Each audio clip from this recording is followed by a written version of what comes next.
All right.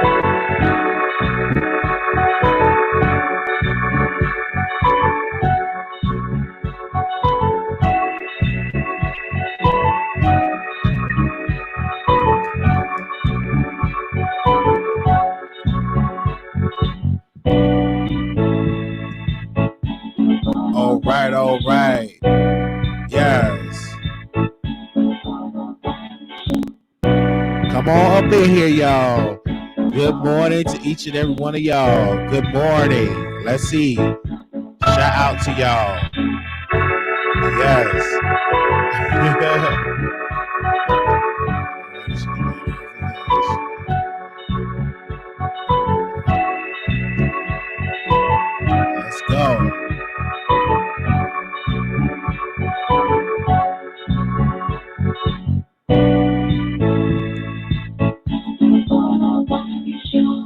What's up, everybody? Good morning, Black America.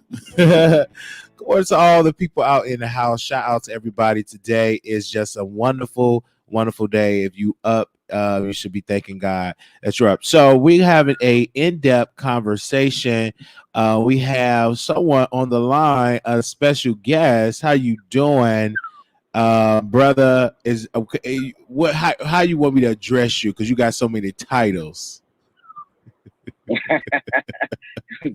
can call me just Jamar. That's cool. I'm just Jamar. Jamar is on the line. So, well, first and foremost, I didn't even know that you were living in Minneapolis, right? I thought you were still in Dallas. Yes. So, let's just start there. How are you handling being a Black man living in a city that literally is in an upward, I believe, in an uprising of the people? So how are you dealing with everything that is going on in your city? It's difficult, bro. I won't lie to you, man, to see literally every city around you and businesses around you literally burning up. And in fact, last night, or excuse me, today's Tuesday, so Monday morning, 3 o'clock Monday morning, 2 Black-owned businesses were burnt to the ground. And so this to me seems like the work of outsiders, as everyone else has been saying, because I think that folks that are from you don't necessarily have to be from Minnesota, but folks that live here and have made this Minnesota their residency, they pretty much know. And to go around burning down Black and minority businesses kind of defeats the purpose of you standing in solidarity with the family when you're going around burning down an establishment that we had to frequent, that now you put more Black folks that are already lowly employed or underemployed or not employed. Now you created havoc for those families and those business owners that now either are saying that they won't rebuild in our communities, or that they didn't have insurance because due to COVID, they didn't have a revenue stream coming in, and they didn't want paying their insurance because our state opened up yesterday. And so a lot of businesses were expecting to go back to work yesterday and get that revenue stream coming in. And I guess, obviously pay their insurance that way, meeting their insurance bill that way. But that didn't happen because most of their businesses got burned down. And these are, and I was saying it yesterday on my show, some people did not believe me. Some even accused me of being a coon because I was saying that it's just not the right way to burn down your businesses, especially Black-owned businesses. And everybody were saying that was for that. Well, Wiley, they have insurance, but I was saying if some businesses did not have it because they didn't have any revenue coming in. So if you don't have any revenue coming in, you can't afford insurance. So correct. Do you believe that in this instance, what in the city, when it was outsiders and feeding and fueling this energy? I do Lovely T is a blogger that is on YouTube, and she's been on the ground, and she had a conversation with many different Black-owned businesses as well. Some have been protected, some have not. What is your message to the young people, the folks that do want to protest? What is your message that you would like to send to them? Because I feel like we need more direction from the elders that lived a little while. What is your message to those young people that feel disenfranchised, feel unheard, feel like they're not being heard? What's your message towards them, Black young men and I women? get it. I mean, I get it. I'm an unapologetic Black man, a father of 4, 3 girls, 1 boy. So my boy's 18. My boy's been asking about this. My boy I had to refrain from letting my son go out and be a part of it. So I absolutely get it. And as a Black man that had his ass whooped by Minneapolis police, I have a scar on the side of the right side of my head to prove it. I get it. But the behavior and the attitudes have to be constructive, not destructive. You can't go through burning up the city out of anguish and anger. I think they neglected to realize that how powerful they became when they forced the chief to expeditiously fire 4 officers. That's unheard of here in Minnesota. That's absolutely, probably nationwide too. It is nationwide. You name me the last time you seen 4 officers, 1 officer get fired within 24 hours of committing his crime. So what we should be doing is protesting in front of the federal building, in front of the government center, in front of the mayor's office, in front of the mayor's house, in front of the governor's house, to make sure that there are federal charges or state charges pressed against these other 3 officers. Right. To now take the focus off of these officers, because everybody has to run around and put out fires, literally, it does a disservice to the Floyd family, who has also come out and said that this is destructive behavior. In fact, today, full disclosure, I am the community and public relations for the store owners of Cup Foods, and so today we'll be meeting with George Floyd's brother. We met with his sister last week. Today we'll be meeting with his brother and making a public statement. But his brother has also said that this is destructive behavior. That you can't. How can you?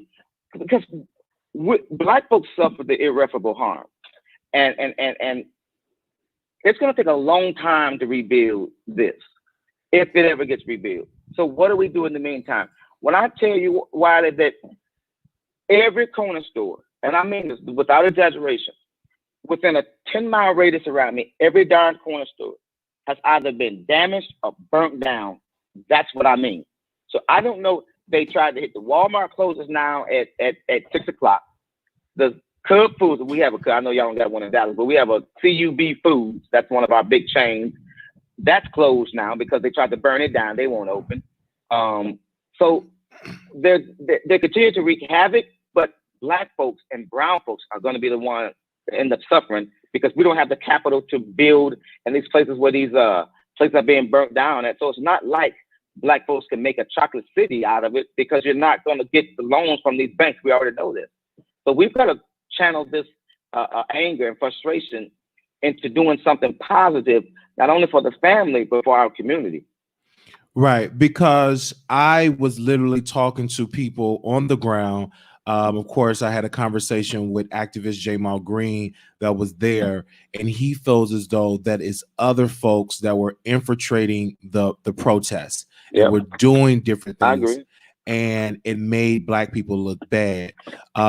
So do you feel as though, because the President Trump did put out and said that if the governors do not step up, he will step up and deploy federal troops, do you feel like the governor of your state he could have acted quickly by deploying the National Guard the date of when it was first aired out that the officers, it was still under investigation? I know they were fired, but it was slow and they knew that. Do you feel like the governor should have deployed the National Guard earlier on before it got out of hand?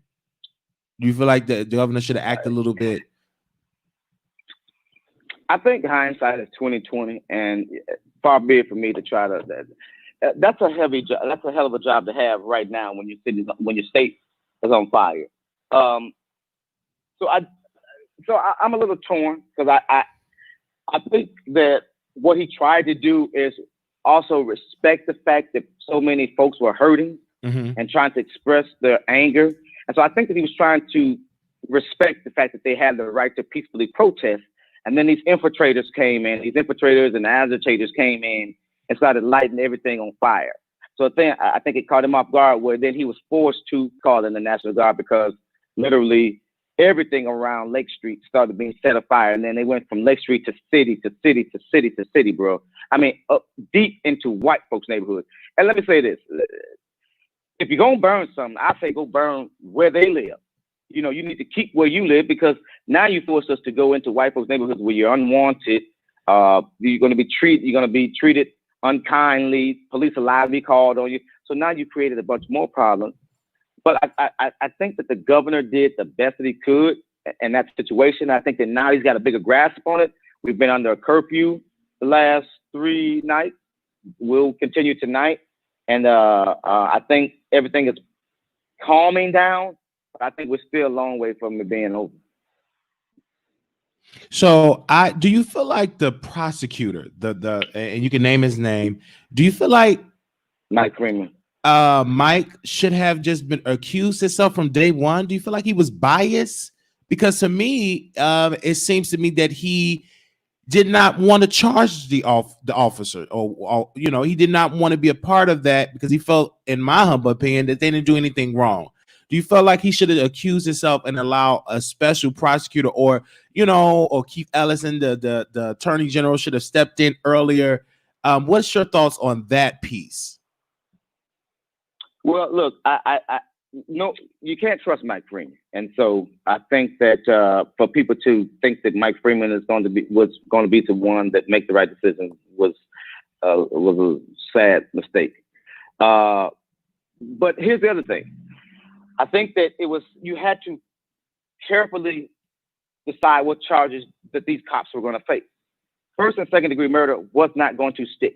You cannot prove premeditation. I think that that's what everyone keeps falling on the fact of, why isn't these guys charged with first and second degree murder? You have to prove premeditation and intent. Now, far be it for me to sound like some white dude. What I'm trying to do is inform our community. Third degree and manslaughter are charges that would stick because there are lesser charges. The burden of proof is lesser.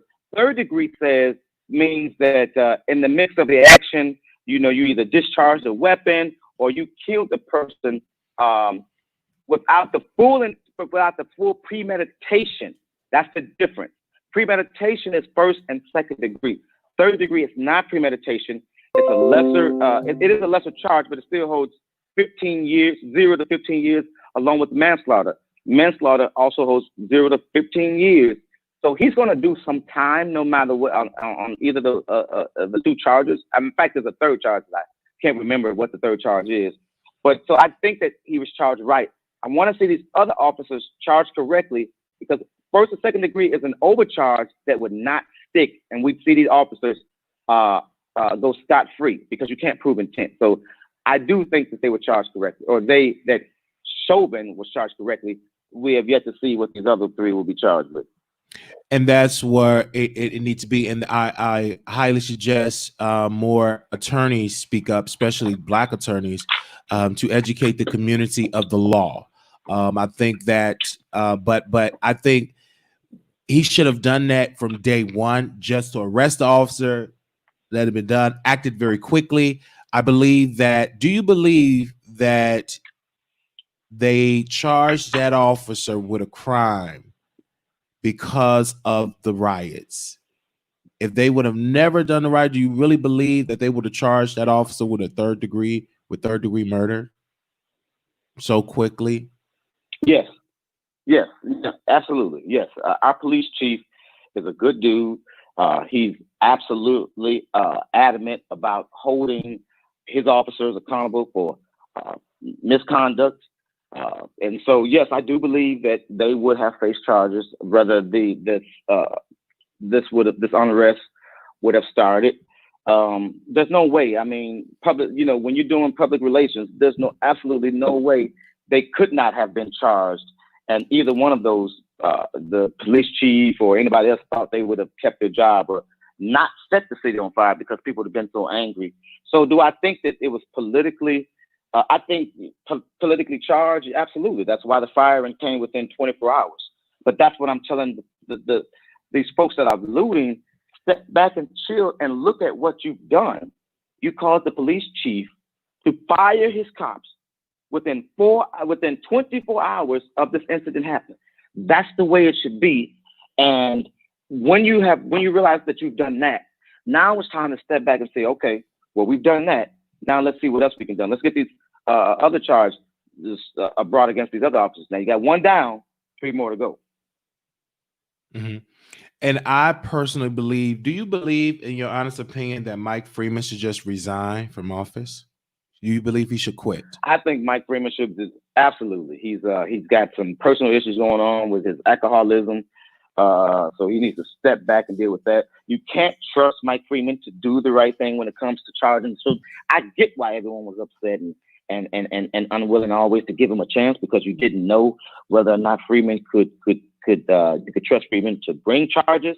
So yes, it's time for him to go. But here's the thing, though, Wiley, you've got to go out. We've got to go out and vote. Absolutely. He can stay in as long as he wants. We have to. That's what I'm saying. We've got to channel this anger and frustration into doing something positive, such as making sure that we get out and vote and vote his butt out of office. So the problem is when you sit on your behind and let these politicians get comfortable with making bad decisions that affect us, that becomes our fault because we're not voting. My vote don't count. My vote don't count. Well, now you see that your vote counts more than ever. Get out, sign your census, sign that census paper to let the folks know who you are, where you are, and that you're not putting up with this shit anymore. But the only way you could do it is by staying steadfast and making sure you gather enough people. If you can gather enough folks to go out and burn stuff, you should be able to gather enough folks to vote. And how there's always power in numbers. And if you could gain, obviously, if you can gain enough people to vote somebody out, what's wrong with that? I want to speak of that piece. So he isn't allegedly he's an alcoholic. That he had problems, that he battles with that, according to you. When is he's up for the re-election? How do the election cycle work for? Because is he the state's attorney, a county? What's his official title? He is county attorney, and he just won re-election, so he won't be up. I think they go. I think they go either 4 or 6 years for county attorney. I'm not mistaken. It's either 4 or 6 years. So he'll be here for a while unless he resigns or forced to resign by people getting together and saying, "Hey, we're not going to put up with your inadequacies as county attorney. We can't trust you to do the right thing. It's time for you to go." And so up until then, he's safe. He's absolutely safe. All right. Thank you so very much for that part. I want to get to the piece of where do we go from now? Because in this particular instance, the damage is done. Minneapolis, I believe, they haven't came up with the official number, but I've heard that it's in the millions. Some even said billions of damages, including revenue loss. And I've talked to some Black-owned businesses. They said they will never come back. It will take them a generation to come back. Right. Because they, like you said, they don't have the capital. And so many people are talking to, they were saying, well, Walmart can come back or CVS can come back. Oh, yes, they can come back. They have the capital. They have the resources. That's right. They got investments. Right. People invest in the stock market. They got money to play with. But a Black-owned business, unfortunately, don't have that type of capital. Most of these Black-owned businesses is a first-generation business, meaning that you're the first one to own a business. And you muscled up enough little capital just to get what you gotten, and now that's gone. And you still have to pay those loans that you have taken out to open your business. Correct, Wiley. So that's absolutely right, bro. And so that's what I'm saying. I'm sorry. Go ahead. No, then you have your mortgage to pay for probably a house you have. And you probably have kids in college. How they're gonna afford that when that income have just been erased. And so I think we're not really thinking in that moment. And yes, I do believe the governor have dropped the ball. I do believe that all of them should not win re-election. the governor should definitely get voted out. The mayor should get voted out. The Mike Freeman should get voted out. Every single one of them. They have failed Black Americans. They have failed. They dropped the ball, and they should all just leave. And it should be ushered in a new regime. And also, in my humble opinion, I personally believe, because what they did was, how I look at it, you're literally giving the president authority to intervene. Because to me, as well as other parts of America, we're looking at, why was the governor moving so slow? That's how I'm receiving this information. I believe everybody was just moving slow. It have taken people to call, email to get Keith Ellison. Like, I mean, the Attorney General, like, aren't you the man that's the highest lawyer in the state? He's the top cop. He's absolutely. So shouldn't he intervene from day one? And see, I had a problem with Mr. Ellison because he could not intervene by law to just step in. No. By law, even though he'd be the top cop, by law he has to ask. He has to be asked or requested to, as he was, to come in to take over the case.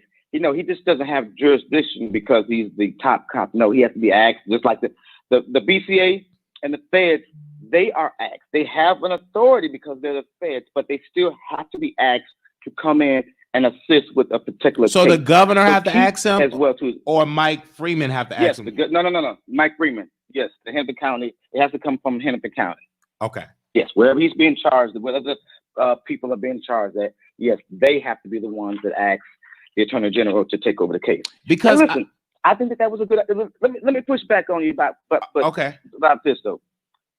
Keith, I think, was doing the right thing to try and let the county handle these charges. But I think the pressure, because no one trusts Freeman, Keith then was kind of thrust in the position to take over. So, because you can't trust Freeman.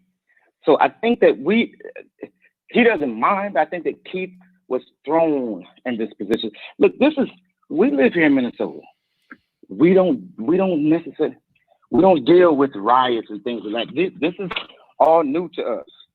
Totally all new to us. So I got to give all the leaders a bit of a break because we've never dealt with this before. And so I don't think they dropped the ball yet because they were caught by surprise. And I think they would have been accused of being racist because our governor's white, our mayor's white. So I think they would have been accused of being racist if they had automatically sent out reinforcements. You know how black folks are. They'd automatically sent out the National Guard right away and they'd have hurt some black folks. You know, black folks would have been calling this man racist. And so, I mean, let's be real. Nowadays in politics, they watch what they say and do so that they are not accused of being racist. Okay, I see your point. I'm looking at the situation that it's some voids there, like, and we can get on the federal level. Now, I highly suggest that Black Americans in that city, in that county, vote Mike Freeman out and redirect the energy at the voting poll, because I feel as though we do vote. I was just looking at the numbers of, on a national scale, we vote very well nationally, but in different counties, some counties lack. And I think we don't put focus on those county elections, city elections, state elections. We need to definitely do that. And after we get through voting, we shouldn't just stay at home and say, okay, go on, do your job, Mike Freeman. Okay, we trust you. We should still continue to apply pressure. Now, it's not too much of a Black media presence in Minneapolis. Is that true? I've heard that it's not too many Black newspapers, Black cable shows, Black news shows, catering tours, that community. Is that true? That Black media don't have a stronger presence in Minneapolis? I would say so. That's true. Okay. Yeah. And that's another issue. And this is why Black media matters. And this is why I'm doing a better job by bringing these conversations up to inform the people, because that's the job of the media, to inform the people. Right. And no one's going to inform us like us, because CNN, MSNBC, all of these other organizations that's talking about this issue, they having their own issue by not hiring African-American people to work in the room with the decisions, being producers, executive producers. They don't have a big percentage of executive producers, right? But they talk good. But their own in-house practices should be questioned, because the NABJ called them out on it, right? And that's including all of those news organizations need to do a better job hiring Black people to make those decisions. And we do need more Black shows and Black media. We're losing Black media. Black media is almost going to be non-existent, because I think that as a culture, as a people, as the at the networks, they're more focusing on reality shows, entertainment, and not focus on news shows. So I think we need more of that more now than ever. I want to speak as though, because you do a lot of work, campaigns, you do everything. Do you highly suggest that more African Americans, young, especially young Black men and women, go and actually run for office? Yes, absolutely. If you're tired, be the change that you want to see. Be the change that you want to see.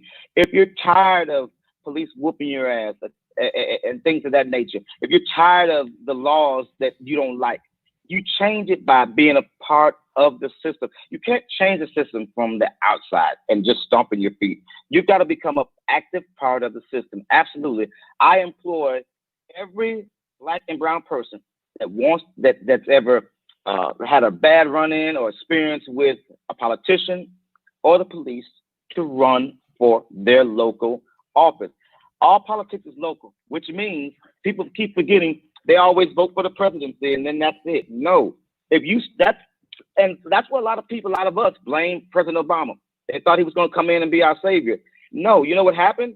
After we voted the Black man in, we just stopped voting, period. Your local elections affect you faster and more effectively than any federal election will. So that means your city council, alderman, mayor, governor, those positions, you need to make sure that you're out voting. And if you're not, you're doing yourself and your whole community a disservice. And so you can't complain about the laws that are in effect, because you're sitting on the sideline throwing the remote at the TV instead of getting up and activating. And even if you're not that top, because we're all not, it's not all, politics ain't for everybody. But then go support someone that shares your same voice. Enough of us are not involved in politics, and that's the problem. And that's why white folks run ramshot over us, because Black and brown people aren't involved in politics because they think their vote doesn't matter. Well, I think now, hopefully this is waking people up to show that your vote matters. Absolutely. Wiley, thanks for asking that, bro. Seriously. Right. Everybody young, right? Excuse me, not just young, but folks that hate the way the system is, get up and let's change it. And elections today in Maryland, so make sure you all please go out and vote, because that's the only way change is going to happen in America, and that's why we need a clear agenda for Black America. Do you feel as though, in your humble opinion, that the Democratic Party, the DNC, should do more for Black Americans, having a Black agenda? Because if I look at the statistics, if we look at how, let's just focus on Black women, they voted over 96% of Black women voted for Hillary Clinton. And, so do you feel as though that the Democratic Party should have a clear Black agenda on a national, local scale? Because we vote at a high number. Do you feel like they should do a better job with a Black agenda, implement a Black agenda? Yes, I also think that all politicians should have and better have a Black agenda. That's why I'm not supporting an all-white ticket in the Democratic Party. If Joe Biden does not pick a Black female, I'm not supporting that ticket. I'm not supporting an all-white ticket. Democrats need to reflect what America looks like, and we normally do. And so, but if you put an all-white ticket together, That's not what America looks like. And when you think about our last president was black, and that last ticket was a biracial ticket. No, we absolutely cannot have an all-white ticket. Yes, black Democrats have to do better with developing a black agenda and then seriously acting upon it, not just giving it lip service, but when elected, make sure that the enactment is in full effect. But we also, like you said, you spoke about it a moment ago. The problem is, though, when we elect the people that we like because we met them or know them, we lack them. We, all of a sudden start relaxing and thinking that this politician is going to take care of us when he or she gets in there. No, we've got to keep applying pressure, keep applying the real pressure to make sure that they hold up their promises that they said they were going to do while they were campaigning. If we don't, then we're going to continue to deal with the system that we have now in every state that negatively affects black folks. So, because I was researching some black women that can definitely. I was looking at Kamala Harris, Stacey Abrams, and I also was looking at Val Demings from the Democratic representative for Florida of the 10th district, because I'm looking and I said we need more of that. We need a sister, a black woman to definitely be on the ticket, because black women definitely vote at a higher number more than black men. They have us beaten when it comes to voting. So if they are the highest voting bloc, why not? Just why not? And I think Biden definitely needs someone that can give a clear understanding, because I don't believe Biden messages are resonating with black American. I don't think it's really, he need a little help, because he stumbled with the Charlemagne the God Breakfast Club piece. If you vote for Trump, if you vote for Trump, you ain't black. So, well, listen, let me comment about that really. Go ahead. Because I think black folks took that way too far. Joe missed a great opportunity to talk about, oh, damn, I'm sorry, I can't think of the initiative that he, I can't think of the initiative that he has for black folks. I'm sorry, I can't think of the initiative. But instead of talking about the initiative that he has for black folks, Joe, who is very common, which I love, who's very, comfortable with black folks, got a little too comfortable during the interview, okay? And I think Charlemagne, as a good host, made him feel really comfortable, so he thought that he could just, let his hair down. So, but I say the same thing too. If you ain't tired of Donald Trump, you ain't black. Because for 3.5 years, going on 4 years, you have not seen your wages go up. You have not seen your housing get better. You've not seen your health get better. You've not seen your treatment by the police or the system get treated better. So if you ain't tired of that shit, no, you aren't black. And so I challenge that, brother Jamar. I challenge that, because I challenge that. And the reason why I challenge that is we didn't have that standard for President Obama. And if we say that, because certain African American people have a different income base than others. We're not one group in just one box, right? You have some that feels though President Trump was business friendly. Their business were thriving under him. That is black. You have some black folk that say he's pretty good with the economy. It all depends on who you ask. But still, our ancestors died for us to have the right to vote. They didn't die for us to be faithful to Democrats, to be against anti-Republicans. Their reason for us to be able to voice our voices to be heard. And whether you vote for a Republican or whether you vote for Democrat or whether you vote independent, you should just vote. And I don't think no black man or woman should be criticized because you vote for Republican. If that's who you want to vote for, go ahead, because you may vote for a Republican that align with your issues, But if we do that because Biden unfortunately, he should be criticized. He have done some things when he was a senator. He have an extensive record. And one of the major things he have done that I feel as though should be questioned is the crime bill. Now, yes, the Congressional Black Caucus and all of these black leaders during the time wanted that, but not all of them. It was some that spoke against it, and they said it will increase in black folks and women in prison, and everything that was prophesized doing that. And I forgot the congressman that said it. It came to pass. And Biden acting as though, well, I really, really that bad. No, sir, you were a part of the problem. Just admit you're wrong in doing so.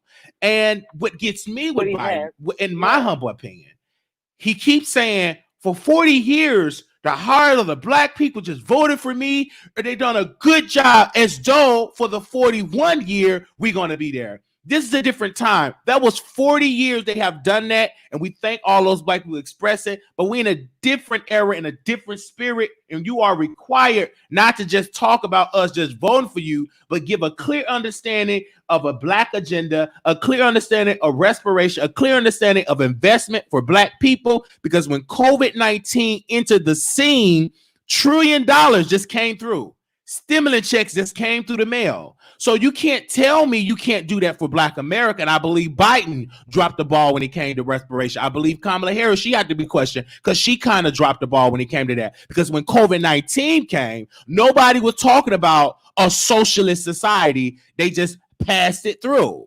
And so they definitely did that. So that'll let me know when this government want to give investments, when they want to give out a check, when they want to give money to certain situations, they would do it. So I'm just saying for Biden, he should not get a pass. And another reason with Biden that I have to question him.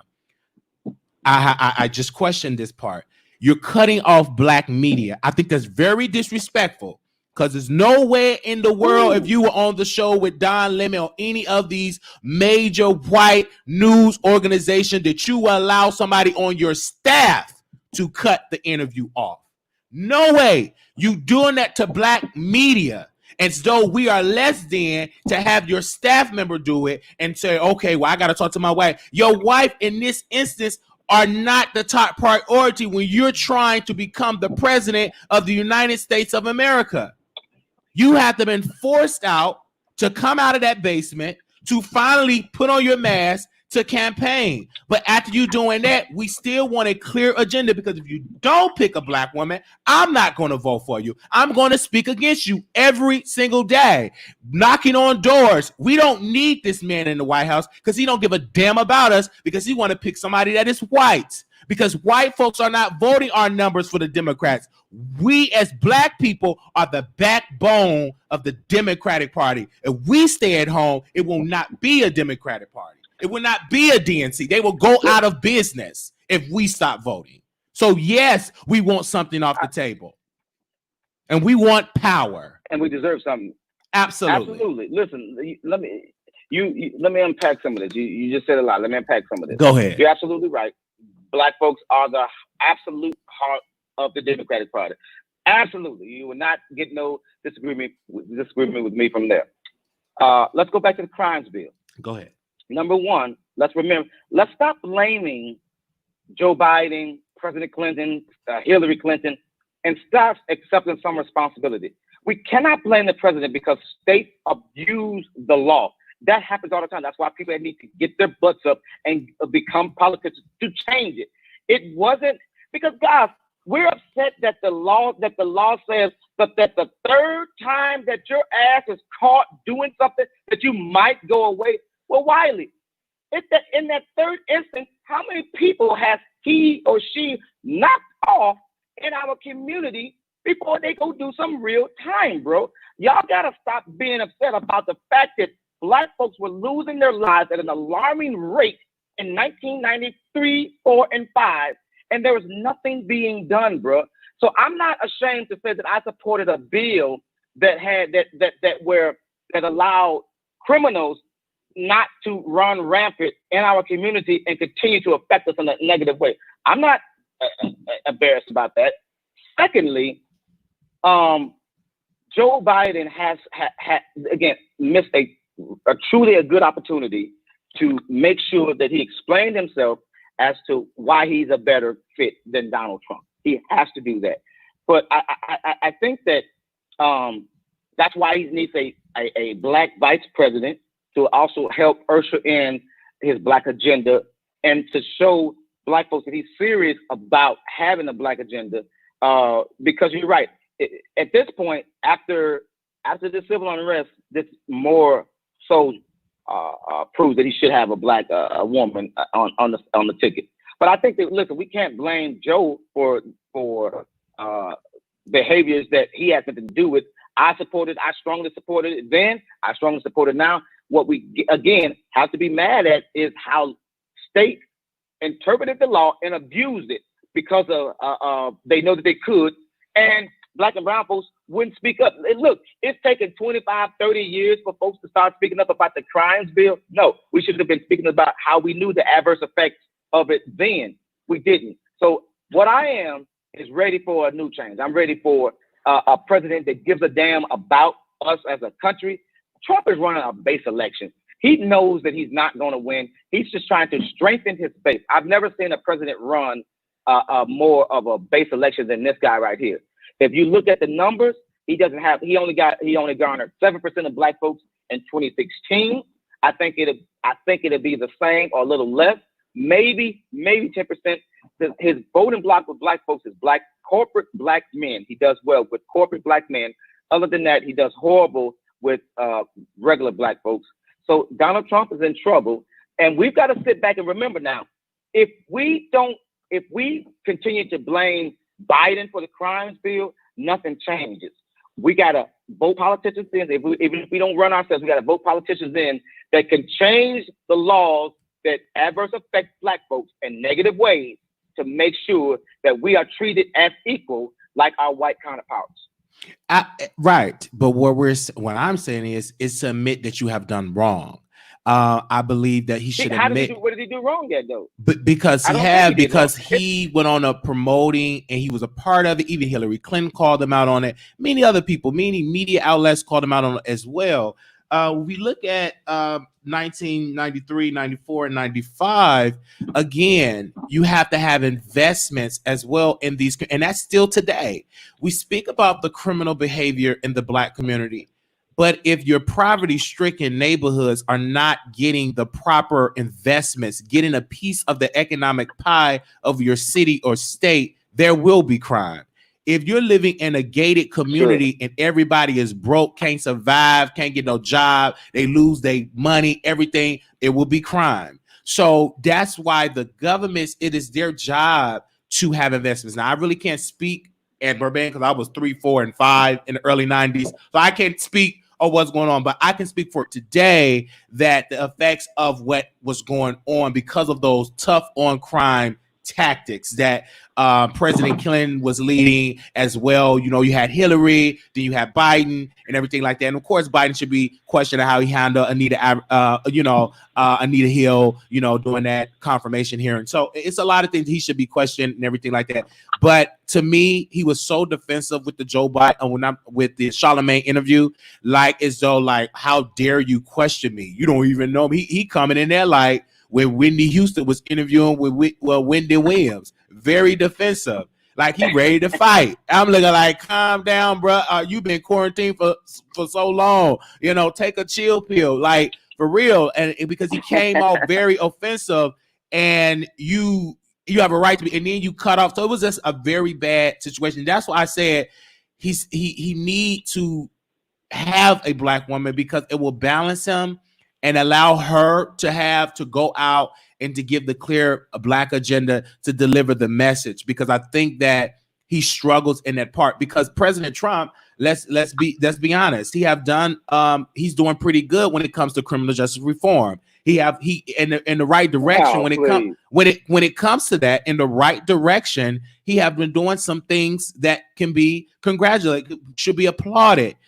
So I'm not saying he's all the way a bad, terrible president when it comes to criminal justice reform. So if he want to put his reform up to Biden, he can bring up that crime bill. The Attack Act speaks for itself, in my humble opinion, when it comes to that, because he got that sister out of prison. The First Step Act, It's just so many different things when it come to that. So he have done a little things. I just think that he have an issue and a problem with being a president to calm the temperature down, because he used Twitter so much that he's addicted to social media and it's biting him in the ass, really. Because now he's using that same tactic with a serious emergency.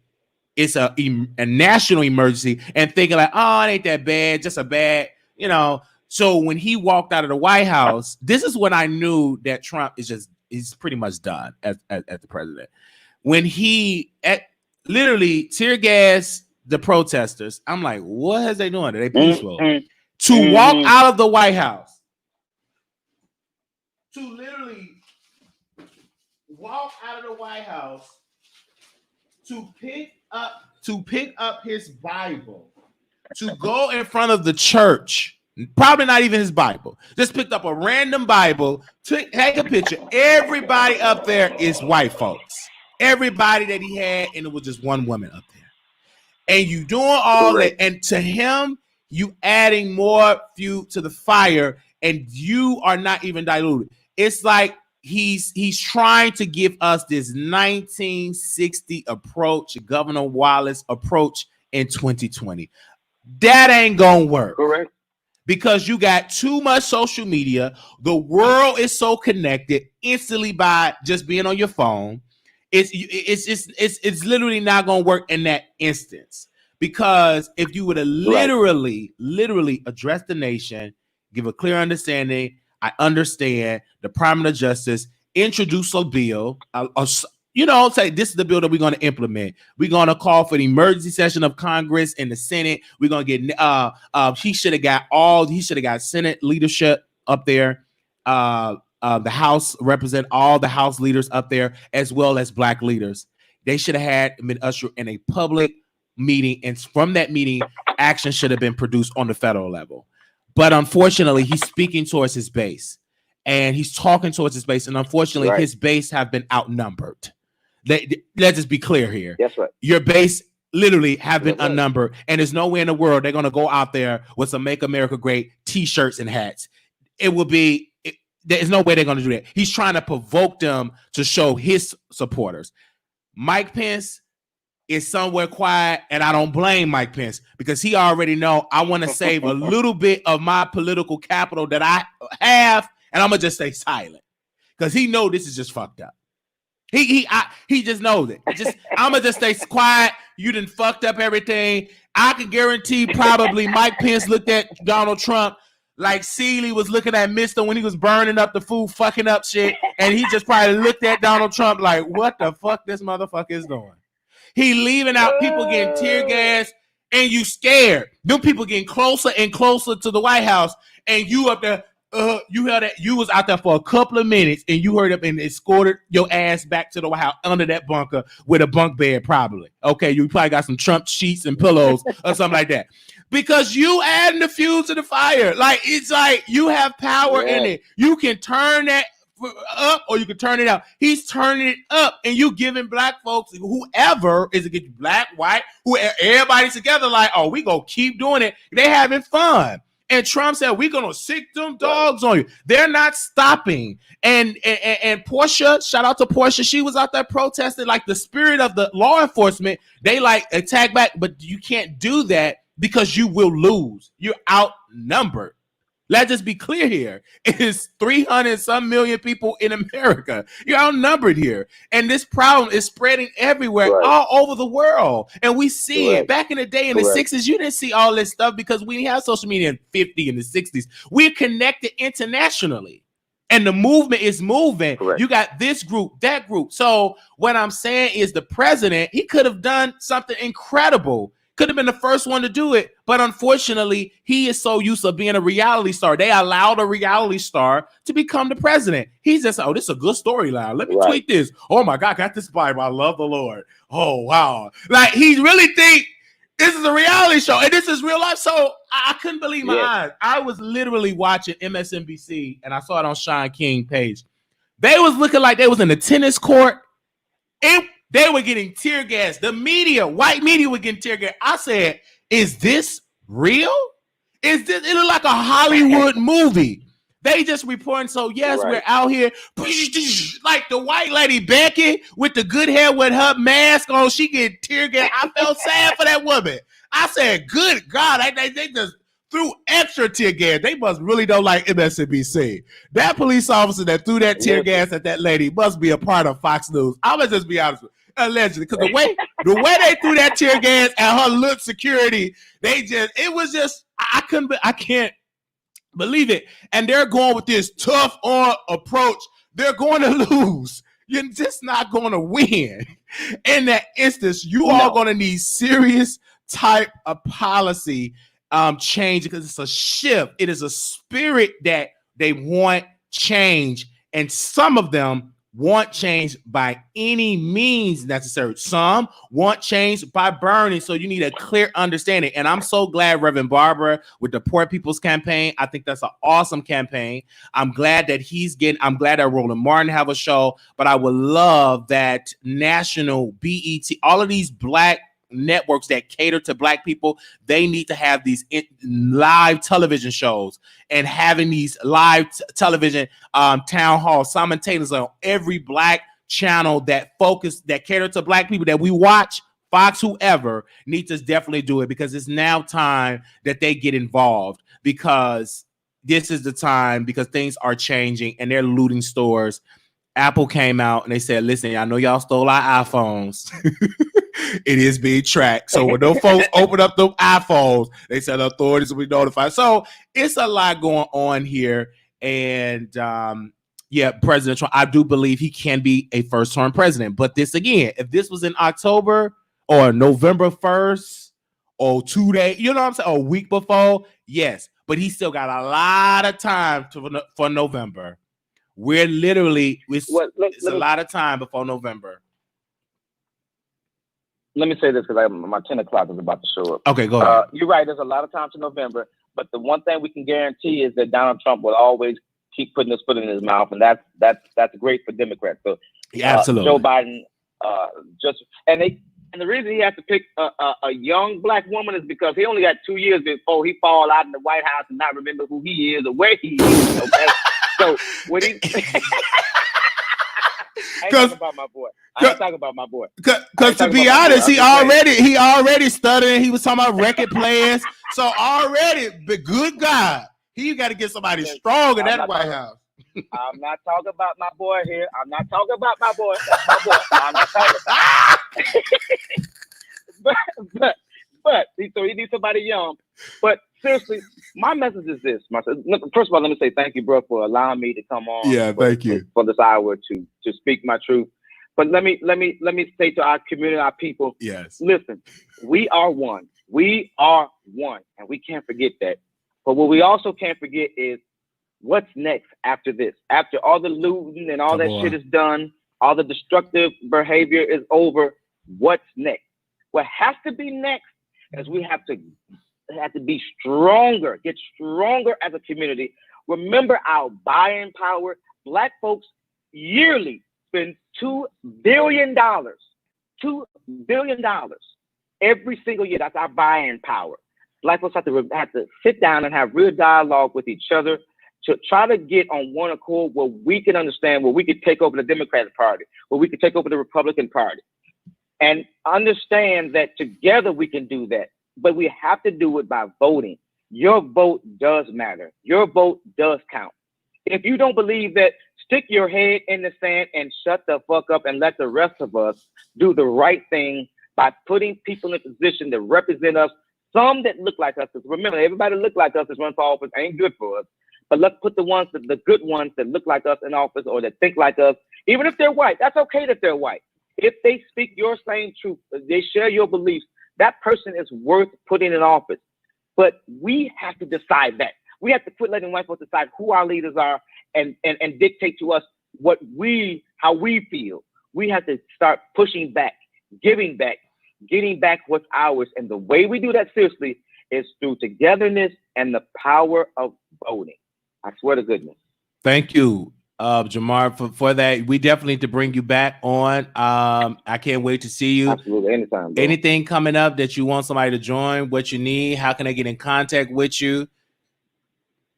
You can find me on Facebook, Jamar Bernard. Please help me. So I'm, as I said, I am the media relations for the family. You know, it's a great atmosphere out there, y'all. It's daily memorials.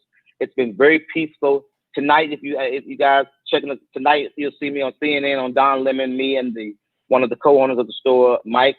You'll see us on CNN tonight on Don Lemon about 10 or 10:35. Speaking the truth about what happened, because we stand in solidarity with the Floyd family. It was fucked up what happened, but there are so many George Floyds, right? That could have been me. Hashtag that could have been me. Could have been you. I've had my ass whooped by these same police departments. Oh so yeah, I was tased. So yeah, so it could have. You know Come on, amen. So amen. Thank God I wasn't killed, but hashtag could have been me. Bro, just join the struggle, y'all. I'm with y'all. Y'all with me. Let's do it together. All right. Thank you so very much, Jamar Bernard. Thank you, brother. All right. I will be watching you on CNN. I'm going to get my coffee and my popcorn. So hopefully I don't have to drag you or have to drag Don Lemon. So I'm going to just get my popcorn. You make sure you call me after I get off air. Okay. I'm definitely going to call you. Make sure you call me. All right. Thank you, man. That was good.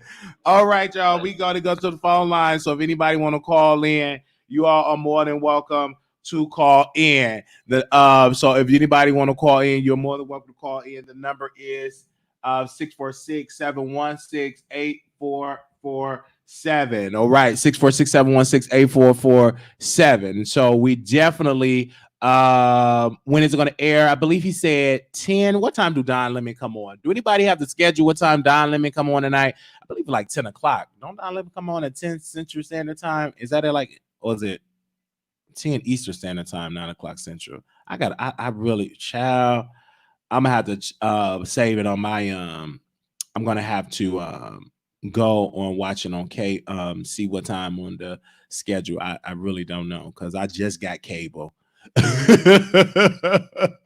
I just got some cable, so I do not know the schedule. They come on whatever it come on whatever let me come on. Whenever he hit the screen. Wait, okay, Don. Wait, let me see if I can find. Oh Lord, let me go to my Instagram. Let me see what he called out Oprah. Well, let me open up my Instagram. Oh my God. When he called out all the celebrity, yeah, I'm talking about you, Oprah, Ellen, Tyler Perry. I'm like, Don Lemon, why are you calling out all these folks? Let me go to everybody blacking out on social media and stuff like that. Oh God. Okay, let me see. Give me a second. The Shade Room, why don't you just go ahead and vote? I mean, why don't y'all just go ahead and post? Y'all just made about 3 or 4 posts. Where is that at? Give me a second, you guys. I do want to see that post. I'm looking forward now. So we had Jamar on, and that's what we're doing. I told you we're taking the show to a different level and focusing on these trending topics. And so we can definitely have a conversation of stuff because we definitely need to do so. Okay, here we go. This is the one I want to do. Who are doing the right thing. And by me calling out your name, that doesn't mean I'm calling you out. It means I love you, Ellen. It means I love you, Oprah. And I know they give millions of dollars to charity every year. Oh, hold on. Who are doing the right thing. And by me calling out your name, that doesn't mean I'm calling you out. It means I love you, Ellen. It means I love you, Oprah. And I know they give millions of dollars to charity every year. But I mean you're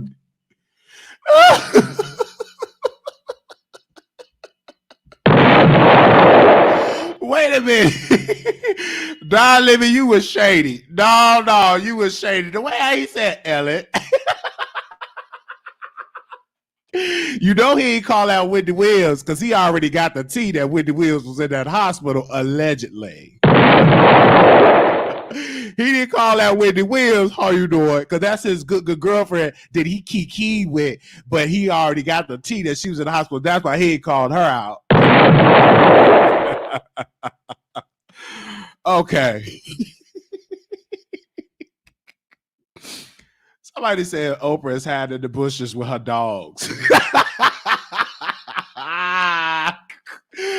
Maybe Oprah had in the bushes with her dogs and was standing. Baby, Oprah is hiding in the bushes with all the big, gigantic dogs, standing somewhere in the guest house, eating popcorn and eating Oprah TV dinners. Oh, wow. It's just like, but then, y'all have to speak up, and we do need some sisters on there. Now, Oprah stress eating in the basement. We do need a sister to be a VP choice. So I got into Val Demings, the Democratic representative for the Florida 10th district, and I did see her voting record here, and I'm gonna post it on the screen so you all can see where she voted for. Now, a lot of people don't know who she is, but she was on the council of the House when they on the impeachment team that were trying to get Trump impeached. So she was one of the representatives to that represented the House of Representatives. So let me see if I can pull that up of her voting record. Now, definitely you see about the $3 trillion package in response to the coronavirus pandemic. Trump position on that, he opposed. Demings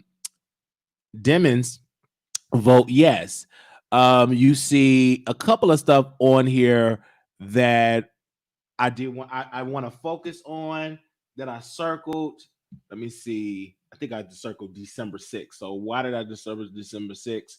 Let me see, because I put it on here. December 6th, restoring parts of the Voters' Right Act. President Trump opposed that, and that was on December 6th, 2019. So this is her voting right. So you see her on, let me see if I can put her picture actually up so you all can see how she looked, because I know some of y'all never probably seen her before. So we're looking at her voter record, and this is her congressional voter record in Congress. This is her record, and so this is sis right here. Let me take her voter record off. Let me put her picture up. This is how she looks.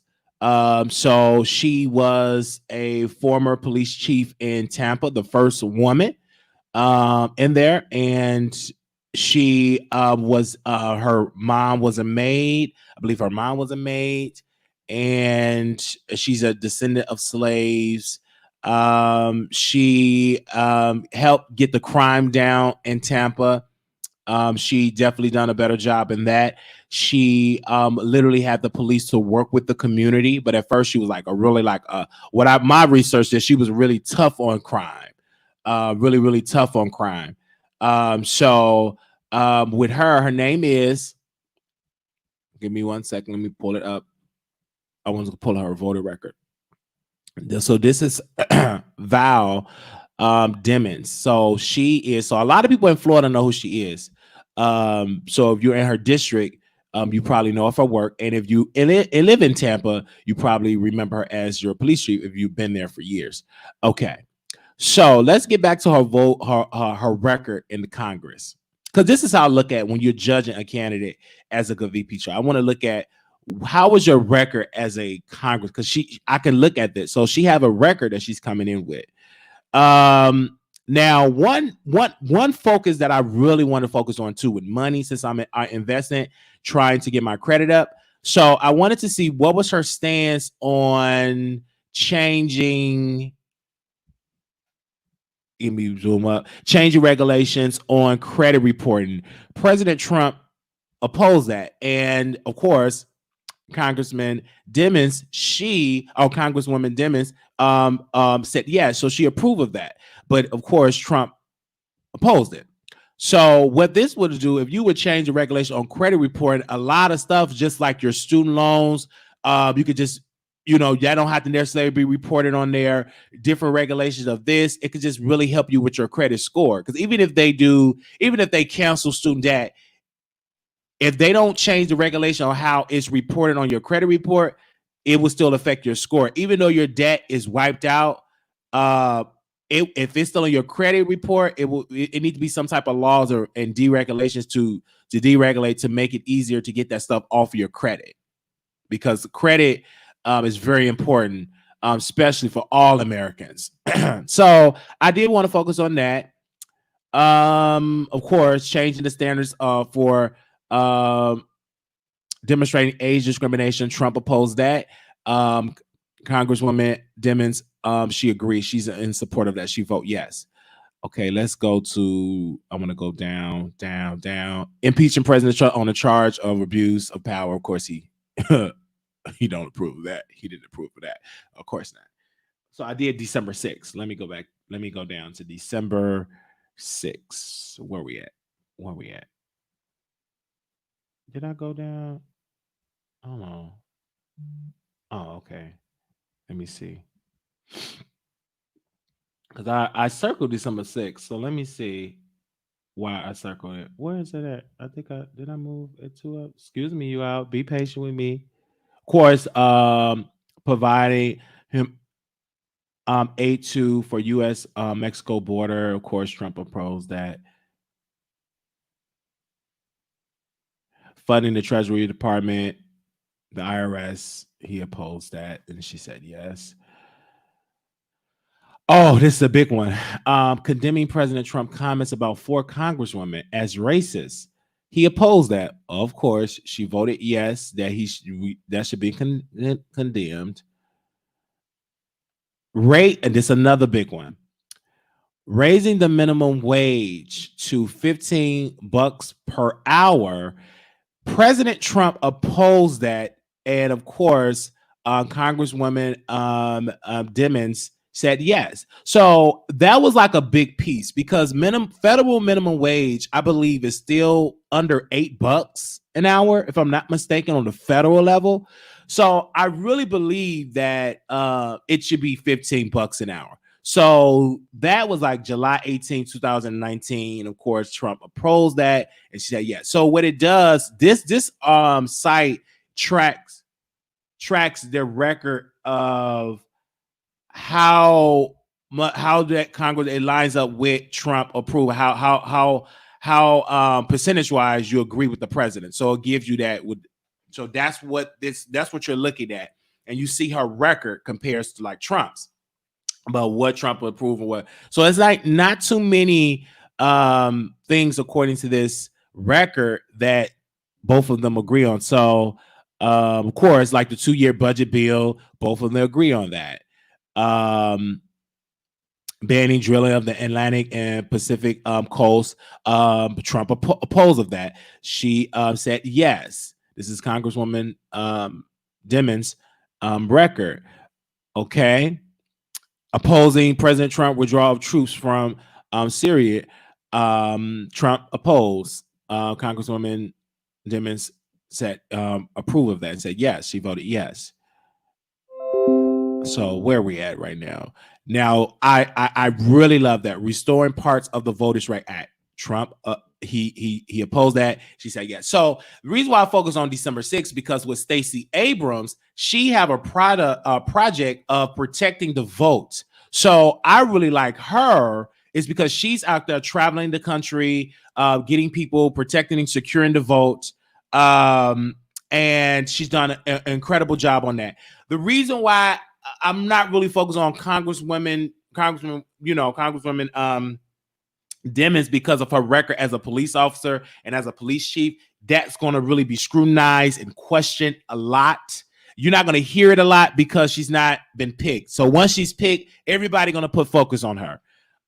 So due to this climate and spirit, sis going to get dragged because it's going to be some bad stories coming up in Tampa. And I already know the RNC, they're going to definitely make sure they find any type of bad policing, any type of bad stuff, and put it on the national scale. You don't see it now because she have not been picked and nobody's paying her any mind. Now with Kamala Harris, Now, when Kamala Harris, and I'm going to put you all can see her voting record as well. So this is Val Deming. So let me post that link so y'all can click on that and see that. Now, with Kamala Harris, she is really good when it comes to campaigning and messaging and branding. And her record in the Senate is a pretty good record. And she have a good grade from the NAACP, because the NAACP like grade senators on where they stand. So she have a really good grade from the NAACP. I believe she have an A or B. Pretty good. So, but her record as a prosecutor is a shitty record. Excuse my language. It is a shitty record. And due to this climate, sis gonna get dragged. They're gonna eat her up. So, only person out of the three, Congresswoman Demings, we talked about her, Kamala Harris, now Stacey Abrams' record. With Stacey Abrams' record, she's more relatable to the current condition of the people. She's more relatable. She have done an incredible. She almost won and beat, almost became the first Black woman governor of Georgia. That's a plus, because that's a red state. She proved that if you really talk to these voters and change your strategy up, you can win. But Governor Kemp, he was Secretary Kemp. He got so many of these voters. He questioned the voters that Stacey Abrams' organization and team got on paper on the voter rolls. He literally purged them off a couple of days before election, and that's how she lost. A lot of folks got purged off. A lot of folks, they thought they was on there, and they got purged because they was talking about your signature don't match up with your name and blah blah blah blah blah. So with her, she has some things that could be questioned. Yes, her IRS debt, but who don't have IRS debt? She has some IRS debt.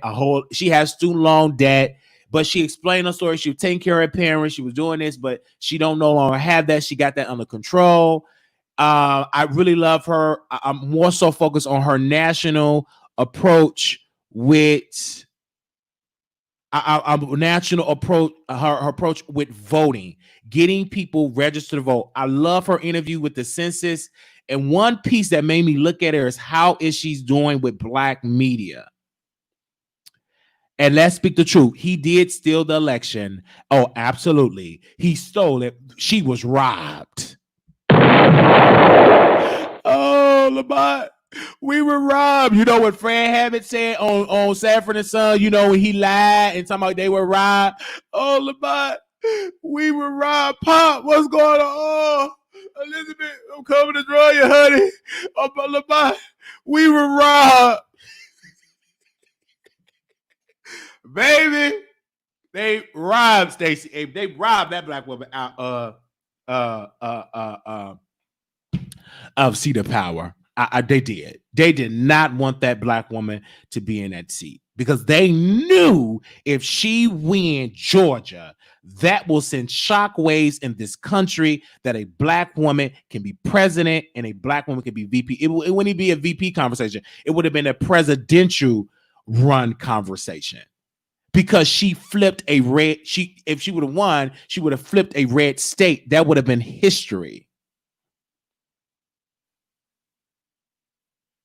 So I want to hold that against her. So when we looked at her record, a couple of different things. Georgia lawmakers bill state more than $1.3 million for travel and expenses while the General Assembly was not in session this year, according to the data obtained by the Atlanta Journal-Constitution. So some of the people, the biggest recipients of the payouts were Minority Leader Stacey Abrams. So she was a minority leader in the General Assembly in Georgia. So she had some power. Of course, unlikely allies stalled tax reform bill vote. Problems began Tuesday, and this was March 31st, 2011. Problems began Tuesday when House Minority Leader Stacey Abrams pointed out the plan, which would lower the personal income tax rate from 6% to 4.5%, and worked out to be an increase on the average middle class taxpayer. So they tried to do that. do a tax reform, and House approved. This is when the House approved the Hope bill. And with the Hope bill, what was the Hope bill about? Because I didn't even get into the Hope bill. So this is like her record of the things that she have done. Students receiving Hope at a cost of $630. What was this about? Let me see what the Hope bill. Let me go up. Okay. All right.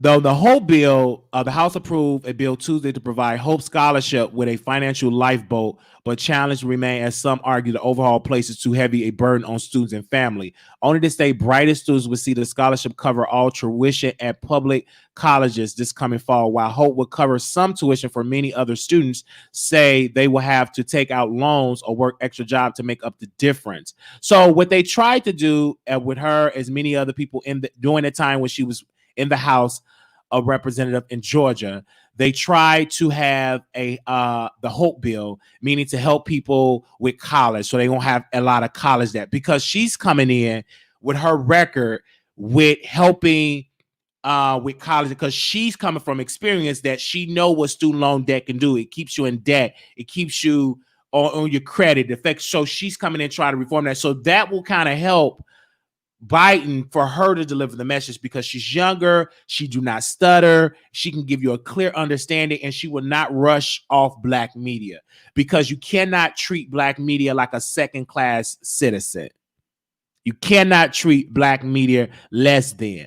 And when she went on the Breakfast Club, and when she went on what was that, on Oprah Winfrey Network, and when they were talking about some issues, she was so, beautiful. So I think she would do a better job in delivering Biden's plan to the media, to America, to all America, not just Black America, but those Americans in the South, especially in Georgia, because they will remember her. And then she if you know how to speak to people in Georgia, you will know how to speak to people in Texas, Arizona. So she's really good, and she can actually help Biden really give President Trump serious competition in a lot of those southern red states, and they can take it all. It could be just a complete sweep. So that's why I really want Stacey Abrams. She don't come in as being a prosecutor, right? She don't come in as being a police chief, as being a police officer. So she don't have that backing. But what she do have is she can understand. She was also an activist, because I think she burned up like a Confederate flag many years ago when she was young. So she understand the struggle. Let me get that. That need like a side effect. She understand the struggle, okay? Because she was out there protesting. She know how it is to be young, fired up, and ready to go. So I'm gonna just tell you that. So she understands. So she can be able to speak to the activists, to the protesters, to the people, because she can understand that pain, because she actually did it. She actually was a part of it. It's pictures that actually was out there. She's more relatable. Thank you, Mike. She's more relatable. She's not gonna get up there and black folks been voting for me for 40 years. You know, Biden kind of old, and he's stuck in his ways. He's not that relatable. It's kind of like a little Turner. He like that grumpy grandpa. You know what I'm saying? You know what you mean? You don't even know me. You know, man. Let me tell you something, brother. Black folks been voting for me for 40 years, brother. Like, what are you ain't Hulk Hogan? Sit your ass part down. Let me tell you something, brother. Black people been voting for me. You don't even know me, bro. Check my record. We beating Donald Trump, brother. We beat him in the polls, brother. Like, what in the world? And then DJ Envy said, for people that don't know what you mean by brother, please explain. What do you mean?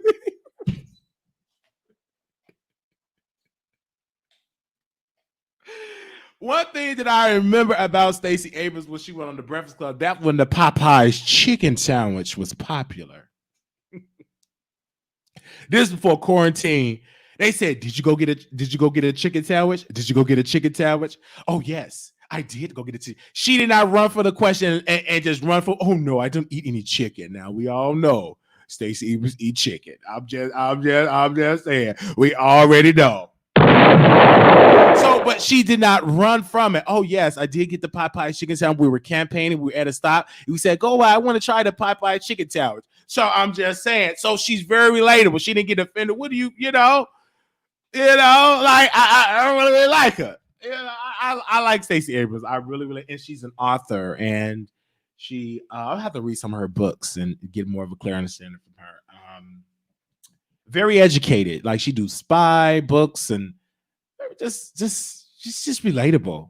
Yeah, she's relatable, and I think she would be a great running mate. She would bring balance to the Biden campaign.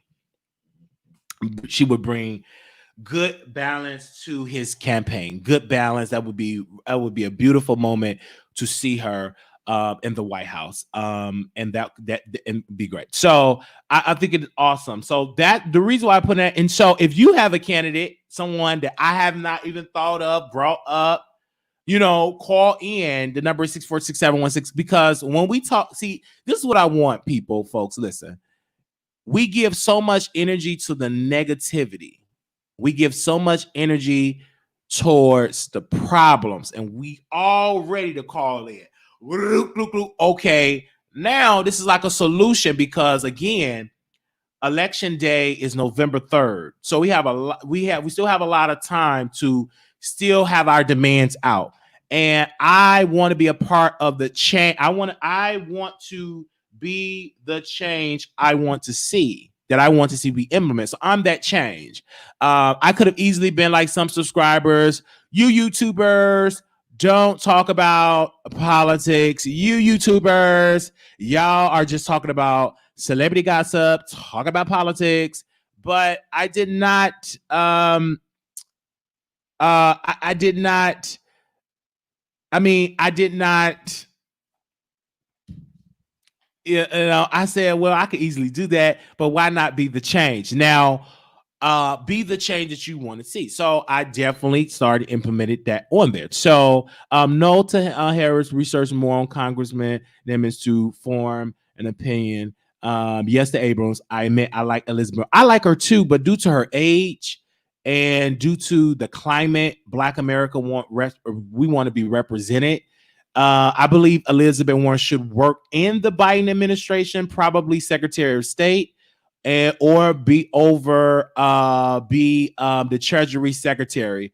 I believe she'll be a good pick for that because she know how to handle, she know about investments, she know about how to run the country in that piece. I think she's done a good job. I like the fact how Elizabeth Warren went after Wells Fargo for their for them literally robbing and taking out credit cards with folks, not even telling them. Literally, it was scamming the people. It was like a scam. So I'm glad that she called them out on it. So I think that she should work in the financial department, whether it's being a Department of Treasury, being a secretary of that, or working with some of that magnitude. But I do believe she should be either or the Secretary of State. They were talking about the Michigan governor, but she's too hood. Oh yeah, no, not the Michigan governor. Absolutely not. Absolutely not. Absolutely not. Absolutely not. Employers to have plans for preventing workplace violence. And of course, I'm just looking at I'm still looking at Dimmons. I'm gonna do some more research on it too. Wearing as a cabinet member, not a running mate. Yes, as a cabinet member, absolutely. I do believe she should be in the cabinet. Absolutely.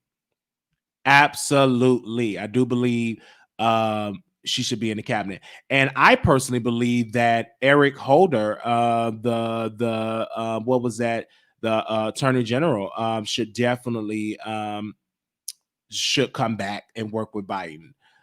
Even the other sister that had that position, she should come back and have that, should get back into working in the Department of Justice. I do believe that. I believe Eric Holder did a great job, as well as the other sister. What was her name? Forgot her name.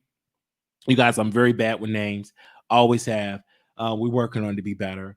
But that sister that was over there after Eric Holder left, it was a Black woman over it. I just can't think of her name at that moment. I think she should come back and work in that same position. I really believe so. Was it Rice? That was her name that was in that position. Let me see. What was her name? He might do better with a no, he need a black sister. He need a black woman. Black women want power now. Black women been want power. They want power. They want power. And it's time though. Like black women, they want power and they want to be represented on the highest level. They want that seat at the table. And if they don't get that seat at the table, they will not. No, it wasn't Condoleezza Rice. I'm talking about during the Obama administration. That was over the Department of Justice. Not Condoleezza Rice. No, that was under Bush. I'm talking about. I can't think of her name. I can't think of it. It'll come to me. But yes, black women want power. Every black woman they want a sister. They want a black woman as the running mate. That they want that. They want that. They don't want no Amy Klobuchar. They does not want Elizabeth Warren, Susan Rice, Elizabeth Bush. Yeah, Susan Rice. Yes. I think it was it Susan Rice? It can't be, was it? Let me see. I don't think it was Susan Rice. Let me double check and look at it. I got to see her face because you know I'm bad with names.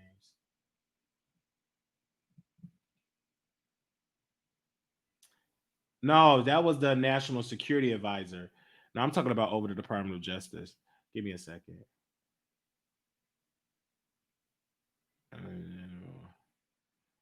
Give me a second. Oh, the Lynch. Is it Lorenzo? Let me see. What was that? Loretta Lynch. Thank you. I got it. Because I knew it. I said, wait a minute, Loretta Lynch. Thank you so very much. She should come back and get that position again. Because she was only in office for like 2 years. And she should come back. Definitely. Loretta Lynch. Absolutely. Because she was right after Eric Holder. Yeah. Yeah. So I believe she should come back. Loretta Lynch should definitely come back and get that position.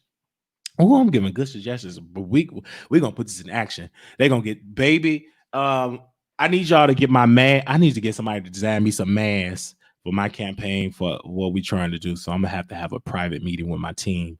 We gonna put boots on the ground, okay? Especially in Dallas, in Texas. Anonymous, you live on the air. Hi, how are you? Hey, go ahead, sister. Okay. So I just wanted to say that I think that is great that you had the Jamar Bernard guy come on. Yes. And thank you for having this conversation.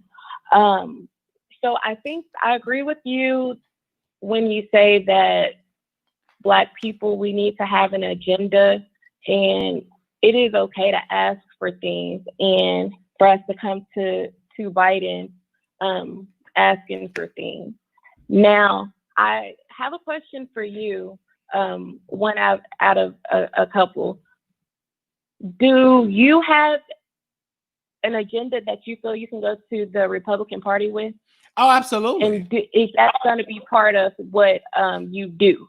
Absolutely. Do you have a plan? Is there a plan to come to them with an agenda? Absolutely. A clear Black agenda. And I've talked to some Republicans, and I told them, I said, if you all focus more on education, investments, you will get votes. But you have to talk. First of all, you have to have a listening session. Number one, you need to listen to the Black community, and then go back and say, and that's kind of a problem that I think they have. They don't really listen. They're not listening. They're allowing Fox News, and they're allowing these conservative groups to sway their opinion. Like Mitt Romney, I believe that if Black people come together, and it was a couple of other Republicans that really can work with Black America, but they were afraid because them conservative groups, Tea Party, Fox News, President Trump, and a lot of the folks that were speaking against them, they got voted out. So, but I would say as a whole, I calling Black conservatives that work in the Republican Party is don't go by the same talking points. Tell them to listen to the community, Okay. but you get some black conservatives that work with Republican, they get discriminated against. You know, they be speaking up and they get fired if they speak too black, too much of an agenda. And so that needs to change as well, because if you don't do that, you will not get a clear understanding, or you will not get those votes, and you will not get that type of power from the black community if you're not listening to it, or at least trying to listen and then implementing what they are requiring, which is investments in the community, better schools, better housing, to be able to get low interest business loans, to able to get more capital so you can survive and compete with everybody else. Can I just be clear on something? Yeah. Is this something that you want the Republican Party to do? Absolutely. Like that could be for them too. Like if it's some Republicans that agree with them, then some black, if a Republican in your district, if you're in District 9 or District 10, if they have showed a history in being a supporter of that agenda, and they had a history of doing so, then of course they should get supported. Why not? I don't think that a lot of them have a history of implementing things that as a whole. Well, I can't speak for it like probably nationally. Positively impact Black people as a whole, because one of the complaints that people have against Democrats is they don't have an agenda that solely impacts Black people. So I feel that same energy should be taken over to the Republicans too. If something happens to benefit Black people, I am a proponent of anything that benefits Black people should be praised. But there's some people who think that if you didn't specifically say this is only to impact Black people, then it's not good enough. And that is the narrative when it comes to Biden. But that same energy is not applied to Trump. I just wanted to say that you mentioned that Trump has done the crime bill, and you also mentioned that not the crime bill. I was talking about the First Step Act. I want to talk about the crime bills for Joe Biden. Oh yeah.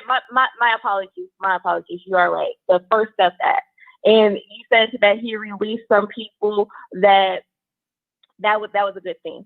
Well, the truth of the matter is, Obama, when he was president, he released a lot of people as well. You know, so 209 individuals were released from prison, and he pardoned 64 people. At the time that he was president, he had reduced more sentences than any other president. So the First Step Act under his presidency. And so what I'm trying to say is, and I mentioned that because you had specifically mentioned Trump letting a couple people out and that. So all I'm saying is, if the main goal is to have Black people benefit from a presidency, I think that it's not, the Republican Party is not the correct party to vote for, because I also want to add that the Voting Rights Act, why would any party that is for Black people want that gutted? All right, that's one question. And then the second one is, Trump is beholden to white supremacists and people who think like that. Now, I'm not saying everyone that votes for him is a white supremacist. What I'm saying is, the things that group of people want, he listens to it. We don't need a president who is going to even think twice about the stuff that is coming out of their mouth if it's going to be a detriment to Black people. And I think that he has their ear, and because a lot of them vote for him, they love him. Why is it that they love him? So if you think about what he's done in light of everything that's going on right now, some of the stuff that he's come out and said when the looting starts, the shooting starts, that is a direct detriment to Black people. So what I'm saying is, you guys can think it's a game, and you can work to have a narrative fit voting or keeping Trump in place or whatever. But I would argue that if you really have the interests of Black people in mind, you're gonna kind of go ahead and let that vote sell away. Trump is not for Black people, and you can cut it, slice it any way you want to. At the end of the day, he's not. He barely listens to you. How likely do you think anyone in Trump's cabinet from that frame of thinking would listen to you guys say, I want a Black vice president? Go to them and see if you can demand that and get it. They wouldn't think about it, because that is something you can't go to them, and you need to ask yourself that. Why is it? Why would I get laughed out the party if I brought that up to a Republican, someone like Trump? Their followers and the people who vote for them in large, they're not going to go for a Black woman president. And we have that specific demand from Biden. And he would be actually smart if he did that. But, we want this color and for us to vote for someone, see if that would work with Trump and his people. So I just would, people who are interested, do your research, do your research. And if you want to say that he's done this for crime, then go back and see what, Obama has done. There were things that were done, but if you guys don't want to see people in the hoods anymore, one president is not going to be able to change that. And and it's not even really like the president on the city level. That is, again, with state legislature. The federal government could do a better job with allowing resources, investments, probably free community colleges for low-income residents, so it can help get people out of poverty. Because that's why I like Reverend Barber with the Poor People's Campaign. That's why everybody that's poor, that it need to be a clear agenda for poor folks, whether you white, Black, whatever, or otherwise.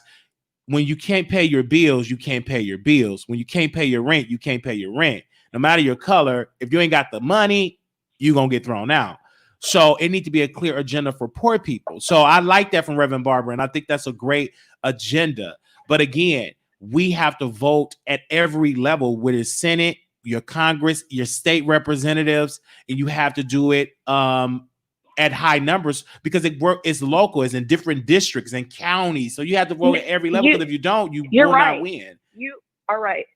But I also want to add, though, how the people vote at that state level and the moves that they make, rather the moves that the people who are voted in make, is influenced by who's at the top too.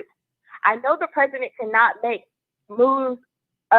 He can't make too many moves by himself. He can do executive orders and all that, but by and large, he has to go through Congress to get things passed. But something that's important to note: if you have a president, they get out and they campaign on behalf of people that they like, on the state level and things like that. So I'm just saying, yes, it is very important to vote at that level. And while we are voting at that level, let's make sure that we're voting for people who align with what we want and what's being pushed that in our community. So I think people really need to do some research on what, in large, how Republicans feel when it comes. Because there are no specific demands that they're going to be able to, that they're probably going to go out and campaign on that are with Black people's name in front of it. This is an issue in the Black community, other than them mentioning Chicago and crime, because that's something that they love to go to. When they mention we need something to be fixed in the Black community, to them, the main thing is crime in Chicago, and they reference it all the time because they know the numbers are high down there. I don't know if that's done because they really care, or because they're just putting that out there because they don't have to do much, because we're too busy grilling Biden, someone who is actually listening, and we'll listen, and we are right to grill him.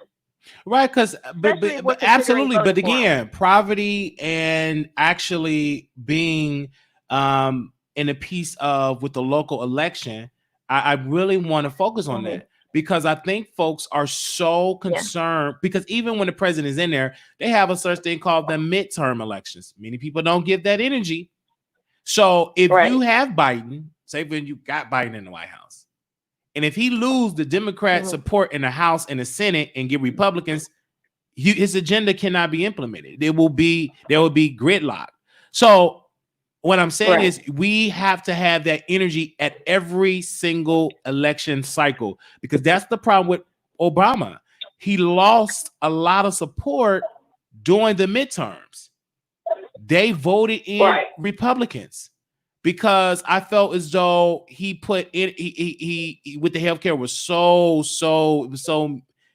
it was so much. A lot of people didn't understand it, and the Republicans do a good job in branding and marketing than Democrats.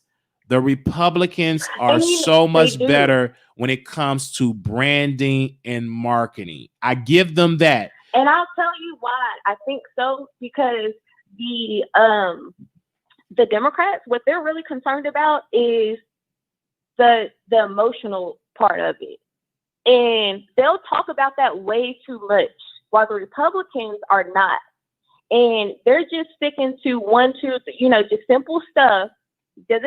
We don't require much out of them, but whatever they come up with, they'll just turn and say the Democrats, they're for lawlessness, they're for this, they're for that. And to them, it is easier for someone to turn and just hear something plain and simple without all of the emotional, baggage attached to it. And for them, Black people represent that. So they just like to stick on just kind of Chicago crime. They're not going into reparations. That's another thing. Can we have a reparations conversation with them, a serious one, where they're going to listen to us? I don't know. Somebody may be able to, whoever is thinking about voting Republican or wanting to vote Republican, see if you can push that issue with them. And, but again, whoever's interested should, if you're in a district and you're in a Republican district and you're Black and you want a Black agenda and you run for that, guess what? You're going to implement that when you're there, because you're going to keep, especially if you're not afraid and keeping the same energy, it can happen. But the issue is, it matters if they listen to you. Exactly, and that's why if they don't listen to you, you continue to apply pressure.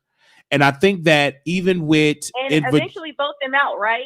Either vote them out, yes, if they don't listen, because when you're applying pressure, when you're in office, when I say apply pressure, if I'm Congressman Wiley in District 7, I'm a Republican, apply the pressure. And if I don't comply, guess what? On election day, you vote me out. But don't wait until you didn't vote and then complain of me doing bad, and then you don't come to my offices, and then you get mad when all these other groups and organizations come. Guess who I'm going to listen to? The people that are currently involved, listening, donating, supporting, staying on my ass. So they're going to be swayed that way. So that's why we have to continue to apply the same pressure like we do YouTubers that we don't agree with. We apply that pressure, but do we keep that same energy with people with power in your district, on your school board? Do you keep that same energy on a daily basis in your community? And I asked the sister that, she said, Wally, I'd never call my Congress. I said, the way you cuss me out on the show, you definitely should be calling every day for change. You should be leading the protest. You should be at your Congress office every day, at your state senate office every day, because you have a beautiful, you're passionate. So that passion, that energy should be directed at those in power. Because she does a great job, and I told her. But she said she never thought about calling, so she said she's going to think about doing so. I was like, you need to. I think because that's only how change is going to happen. You have to constantly do that. Right, I agree with you, and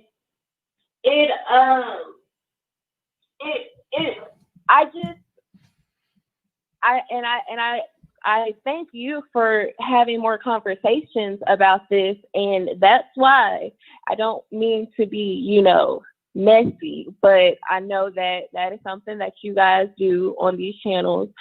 In particular, you and Armand Wiggins.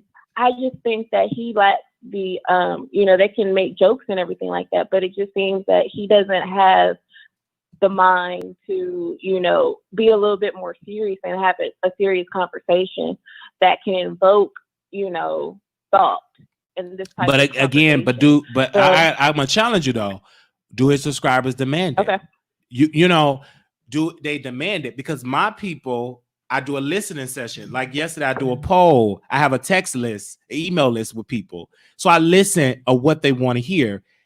when they require that of him, he resists that, you know, but you have to listen. It's the climate, it's the spirit. I know he battles with that because I did hear him talk about his computer was broken. He's trying to get it fixed, but they looted the areas. So you should report that.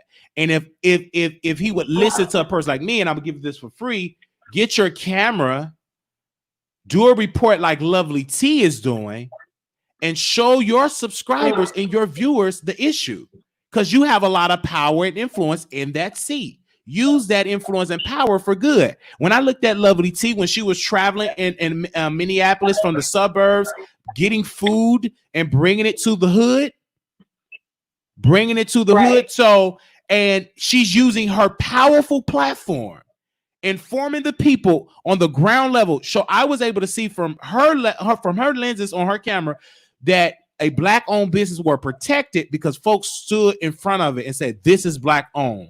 And that Black-owned is the only thing that is standing on that block, because she are able to. Amazing. So, but I would have never known that if she didn't use her YouTube channel, because some people don't watch CNN. You ain't got money for cable. People cable is YouTube. A lot of folks say they cancel their cable subscription to watch YouTube. So you have a lot of power. Exactly. And I think that if he implements that and do that, first of all, you got to humble yourself to understand this is the change. Yeah. Because if you don't have that conversation, use your power, you're going to continue to get the same results. And now he see the effects of how powerful politics is, because he would say, oh, I'm not into politics. Yeah. But you thinking it's like being boring, like CNN, but you see the effects of it now because it's at the extreme. Now you see why it's important to have conversations about political office and your Congress and your senator. I never heard him say Governor Cuomo, but the effects of him so personally that now he's paying attention to the political scene. But you gotta keep and here's how it becomes relevant so often, and why it does pay to have a slot for politics and whatever you're doing, you know, a YouTube channel and whatever you're talking about, because murders and things that happen like this does somewhat is webbed into politics too, because absolutely what we want to do is try to have an impact, a big enough political influence where it will deter people from killing people like this, because they know there will be real consequences. So that is something that we're trying to figure out right now. I'm not saying anyone has the answer for sure, but that people need to keep that in mind too when they vote, you know, because like I said, the Trump's response to what's happening is less than it's less than a lot for Black people, and it leaves a lot to be desired. So I just want to say that, you know, let's keep that in mind when we go to vote as well. Absolutely. Local politics on that level, and pretty much any level that you can think of, when we're going in the voting booth, we need to pay close attention to what they're doing. And this is the last thing I want to say on this. Biden just gave a speech, and he said some really important things. And I'm just going to mention two things that he said, quotes from his speech. It says, President Trump is more interested in power than in principle.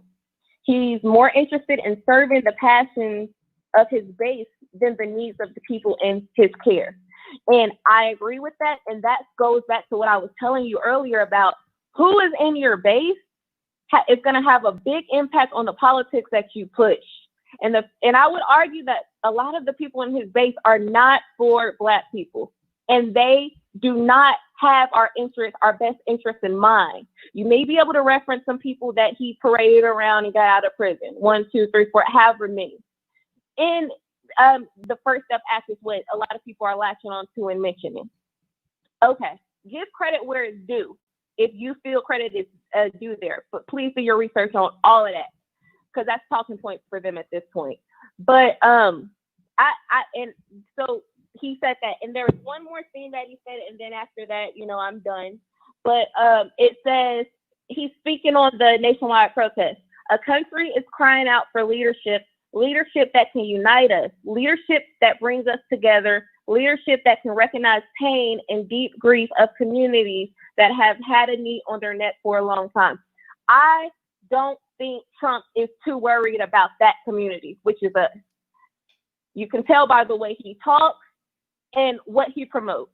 So, but again, like I said, thank you, Wiley, for having this conversation. I think that is necessary. All right. Thank you so very much.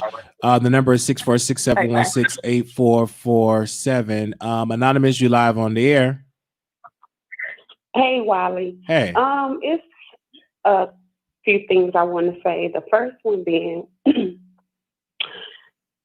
I'm trying to think back on what president, regardless if they're Democrat or Republican, has had the same house, in office with them. I can't recall. What do you mean? Because,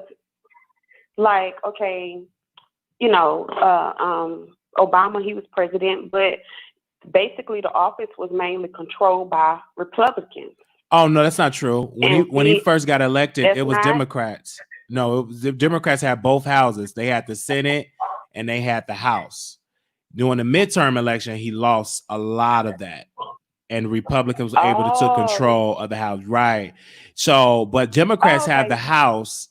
Under Trump, Democrats got the House, but Republicans got the Senate.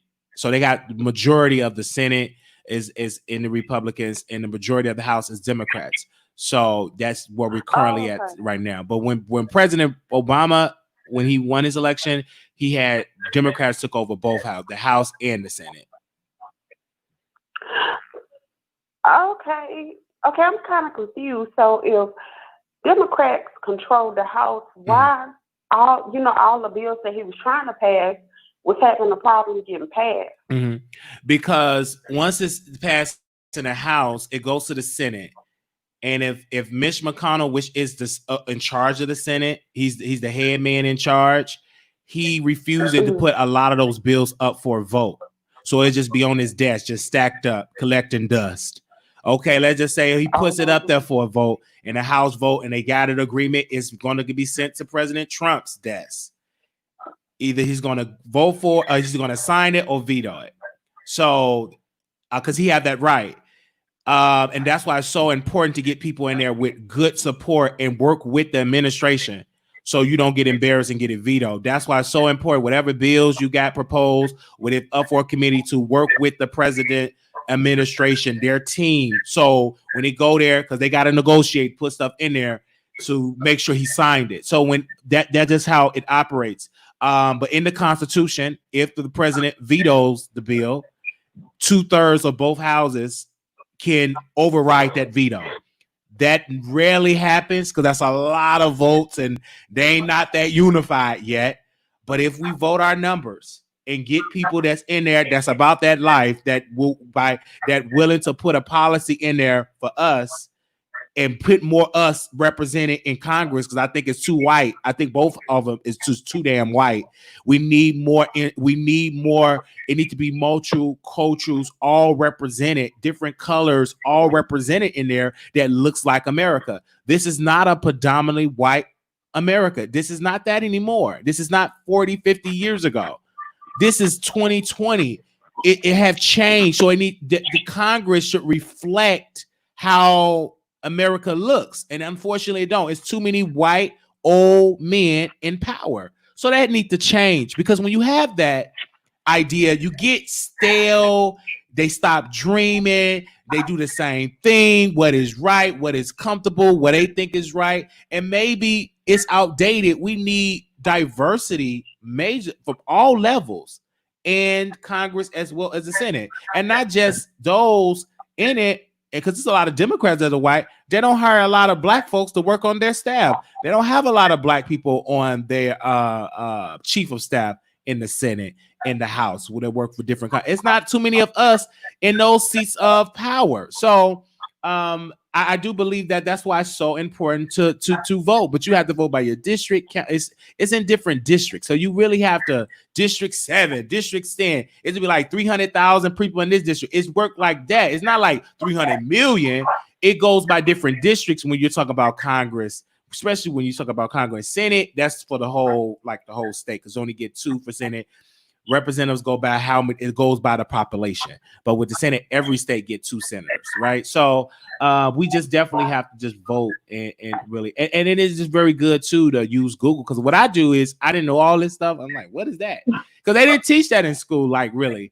American history a little bit. When I was paying attention, I was too busy looking at the guys, and I'm like, oh god, okay, looking at the girls, both of them too. So I just started going on Google and I started listening to Roland Martin. So I highly suggest, if you're a YouTuber and you love listening to people talk and you learn better by that, is to watch Roland Martin. And to watch listen to a Sean King podcast, listen to people that's actually breaking things down, because it will catch on. And then before you know it, you will be an expert. You'll be like, okay, I get this, because it's simple. You just have to just listen to somebody break it down in a simple form, and don't get people that use all them big words. Just keep it simple. So like me and you can have that conversation. Okay. All right. So I'm sorry, that threw me off because you just got to go in and I almost forgot my question. Go ahead. All right. Because I have called in before and I have said that before Trump got in office and before my mayor, Sylvester, got in office, I'm out of Houston, Texas, that's when I realized, how much change from the, people. Because at first I thought it was all about the president, but of course it's not. Mm-hmm. Now, my next thing is, so if people having such a problem with Biden and everything, why not look towards another party? I'm not saying Republican, I'm saying liberal. Just to show, look, don't play. Like, y'all coming up in here and y'all not respecting us, because the person that's running, her name is Joe George Jensen or whatever, just because people are saying they don't want Trump, people are saying they don't want Biden.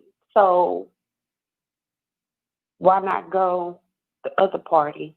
Yeah, because you got the Libertarian Party, you have the Green Party, but they have to do a better job too. And I think I need to email them again, message them again for the Libertarian Party, because they definitely should be deserving of being heard. You could easily start. You could be independent and vote. Somebody can run for president. You don't have to. You don't need to be in a party, right? That's just been the system for decades, ever since the beginning.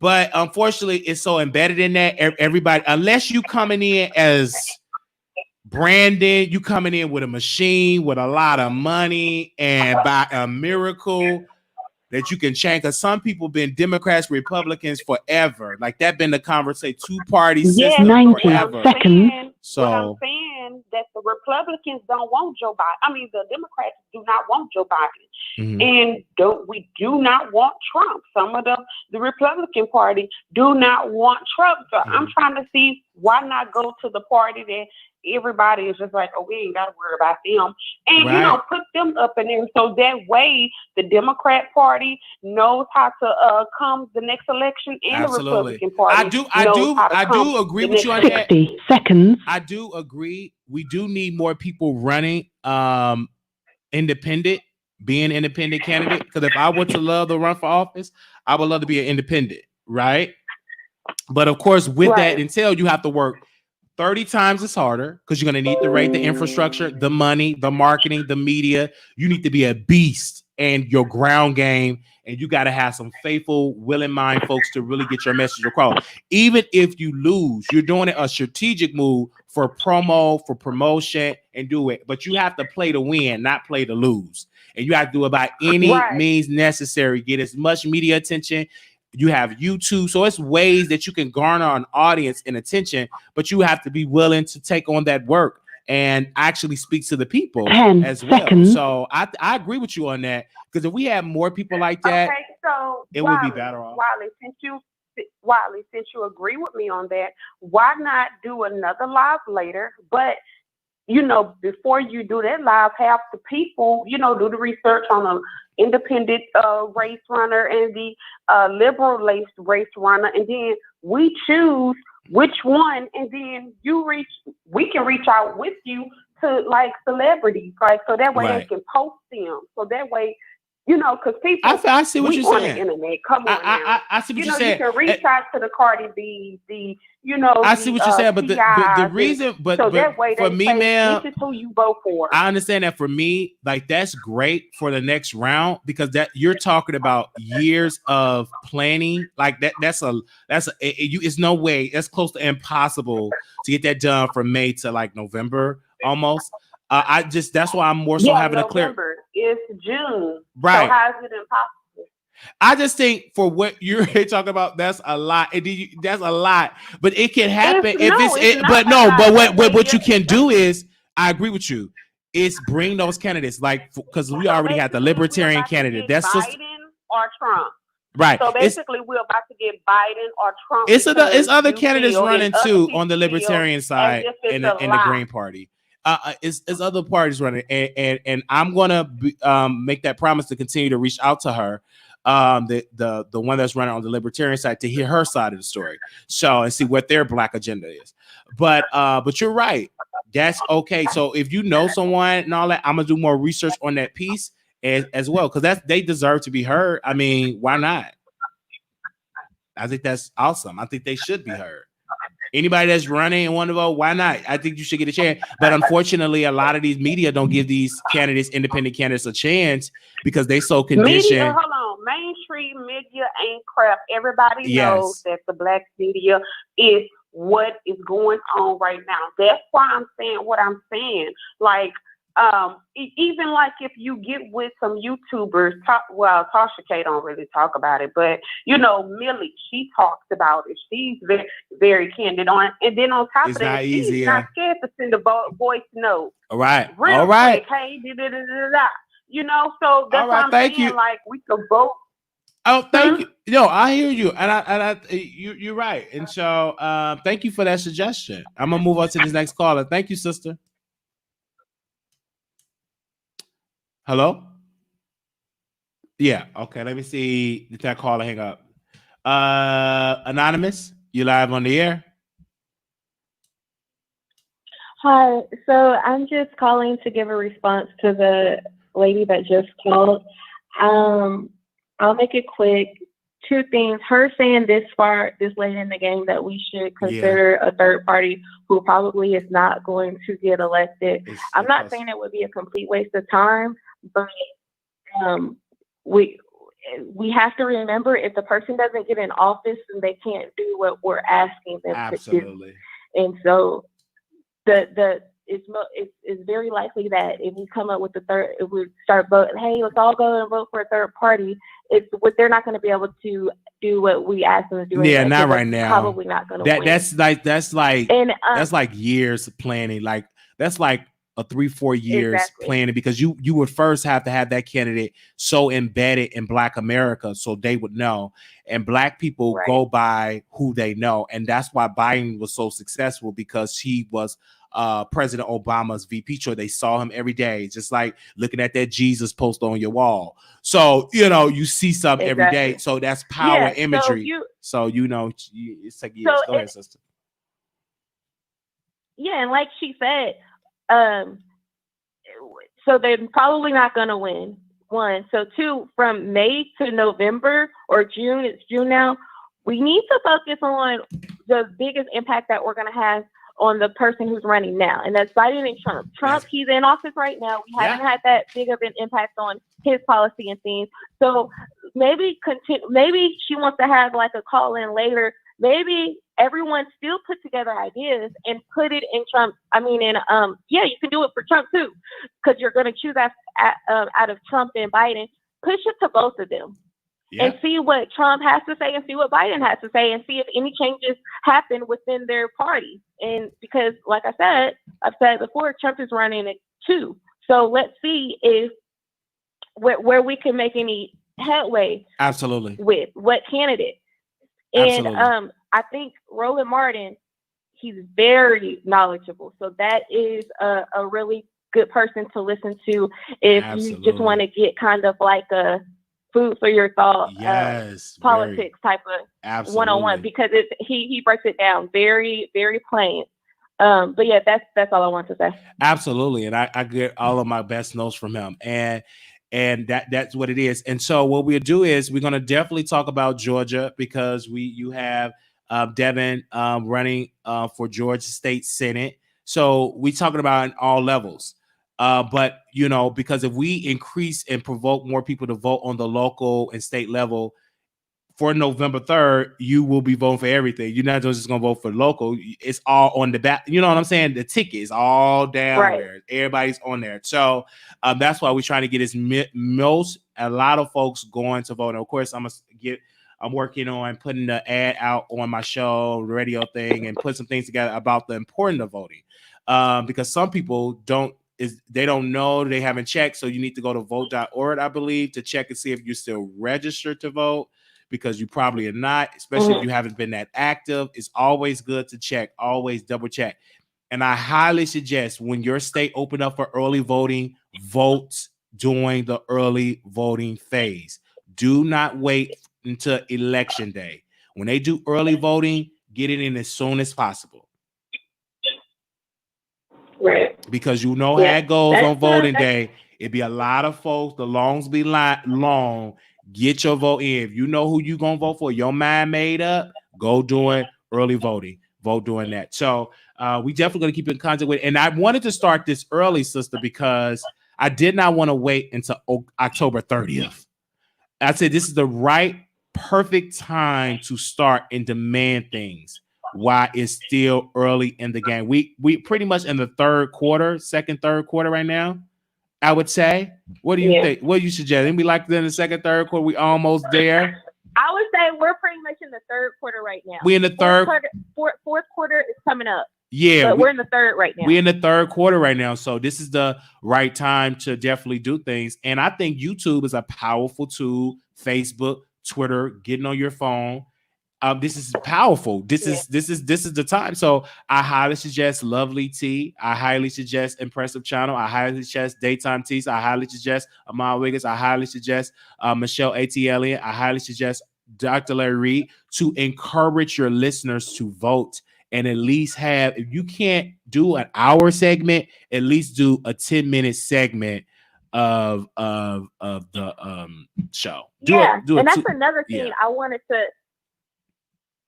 I'm sorry. I just want to say, and it's another thing I wanted to say is that we understand everyone doesn't have a political mind and may not want to focus on that because it may not be that interesting, or two, they just may not be passionate about it, and that's fine because everyone doesn't excel in the same things. But like you said, if they can just tell people where to vote, and push information like that. Right. Even because some of these people, ma'am, they got big platforms. If you with 300,000 subscribers, you can get any type of candidate, somebody running that know about politics on your show. Some of these folks got more subscribers than Roland Martin. Yeah. You understand what I'm saying? The same way you use your power and influence to get tea from these celebrities, switch that up by getting some folks that got that's a political expert on your show. So, and they have to be called out, because if you don't call these people out, you constantly get the same thing. I don't understand how anybody could talk about celebrity gossip, because all the celebrities are talking about George Floyd, right? Everybody is talking about this. Yeah. Whatever you're a celebrity, they all have been addressing this. Majority of these folks have been addressing. So it ain't really no mess. You just have to get with the times right now. And this is the time to really dominate the media. Right. We are the new black media. Is black YouTubers. Really, let's be honest. Exactly. Black YouTubers is the new media. We're the new black media. Whether you want to admit it or not, we have influence, we have power on our individual platform. No matter how small, no matter how large, you have some type of influence. I learned that by Roland Martin. He have a lot of influence online. Yeah. Actually, his online brand have increased 300, 400% because you want to know something interesting about Roland Martin? He was on TV One at one point. Yes, he was. He was one now. He's no longer on TV One. Yeah. So he went to YouTube and Absolutely. promoted his brand there, and he's gotten his numbers up. So back to your point about YouTube being a big platform for Yes, it people is. who want to speak about certain things, and especially all that's going on right now with Absolutely. George Floyd and then politics as well. It is a really good big platform that people can use. And he's So not just even on if YouTube, he's some on people, Facebook and Periscope. He's on 3. And all 3 of those yeah, he platforms is. are up. The numbers are up. And he don't get no support from mainstream media, no support Right. from even these black media companies. They don't endorse him. But that doesn't stop him because he's a Yeah. Scorpio, he's intelligent, he's smart, and he know what he talk about, and he's a man with a plan, and he ain't just sitting on the sidelines talking. Because I remember when he ended the show, he said, I already made plans because I work every job as though I'm going to get fired. So he already put investments, Yeah, I like that. $50,000-$60,000 into his company, into New Vision. I think it's New Vision. So he put money into his company already. So when he left, when they canceled, it was a smooth transition because he got the cameras, all the money he was making, Right. boom. And he was good. And if you know the history of Roland Martin, when he went to journalism school, when he went to a magnet school, when they went to a news news station, everybody wanted to sit in the anchor chair. He said, let me see how this control room. I want to get into the control room. Because that is a lot of power. If you know how to edit, if you know how to put stuff together, you can do any. And that's how he's able to run the show. Because he understands the technology piece of media. He's tech. Roland Martin is so tech savvy. Who was that guy that internet was messing up? What was his name when they was doing that versus battle? Teddy Riley. Teddy Riley. When I tell you Roland Martin was just roasting the gang of both of them. If y'all would have used this equipment and this and all this, it could have worked. I mean, he did a whole series. Because you have to have that stuff in mind. Yeah. Because where Teddy Riley messed up is because he had way too many things going. He had different streams going. And it's not to say he shouldn't have wanted to promote it on his own platform, but he just thought that you don't have to worry about the control room in essence. He thought he could just, hey, it's all gonna work. You gotta focus on that just as much. Right. He should have called Roland Martin. Now, if he'd have had Roland Martin, that thing would have been working. Yeah, he should have spoke with Roland Martin. Right. I remember that. And it was so funny because Roland, he's very strong in his belief, and he don't bend. That's like in a Scorpio, and he know, you got some people like that, they just ignorant, they don't know nothing. But he actually know what he's talking about when it comes to politics. He's very strong in his belief, and he don't bend. And I love that about him. And because he was the one that hired Angela Rye first for his Watch and Watch show on Sundays on TV1 before she got the job with CNN, before she got popular. Yeah, she's been on there several times. She was on with Roland Martin first.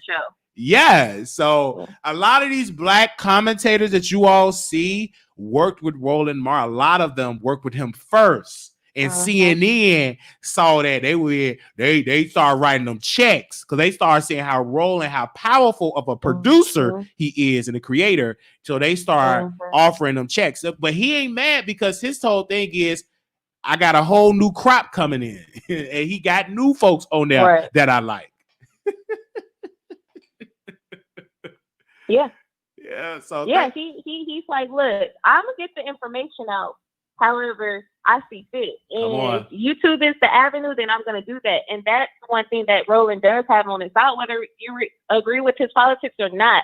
He's gonna give you his point of view, and he's gonna back it up with facts. Come on. And he's gonna have you looking at some stuff, and you be like, okay, well, let me look that up. You said there's some legislation in place. You said that they did this specifically. Okay, let me look that up.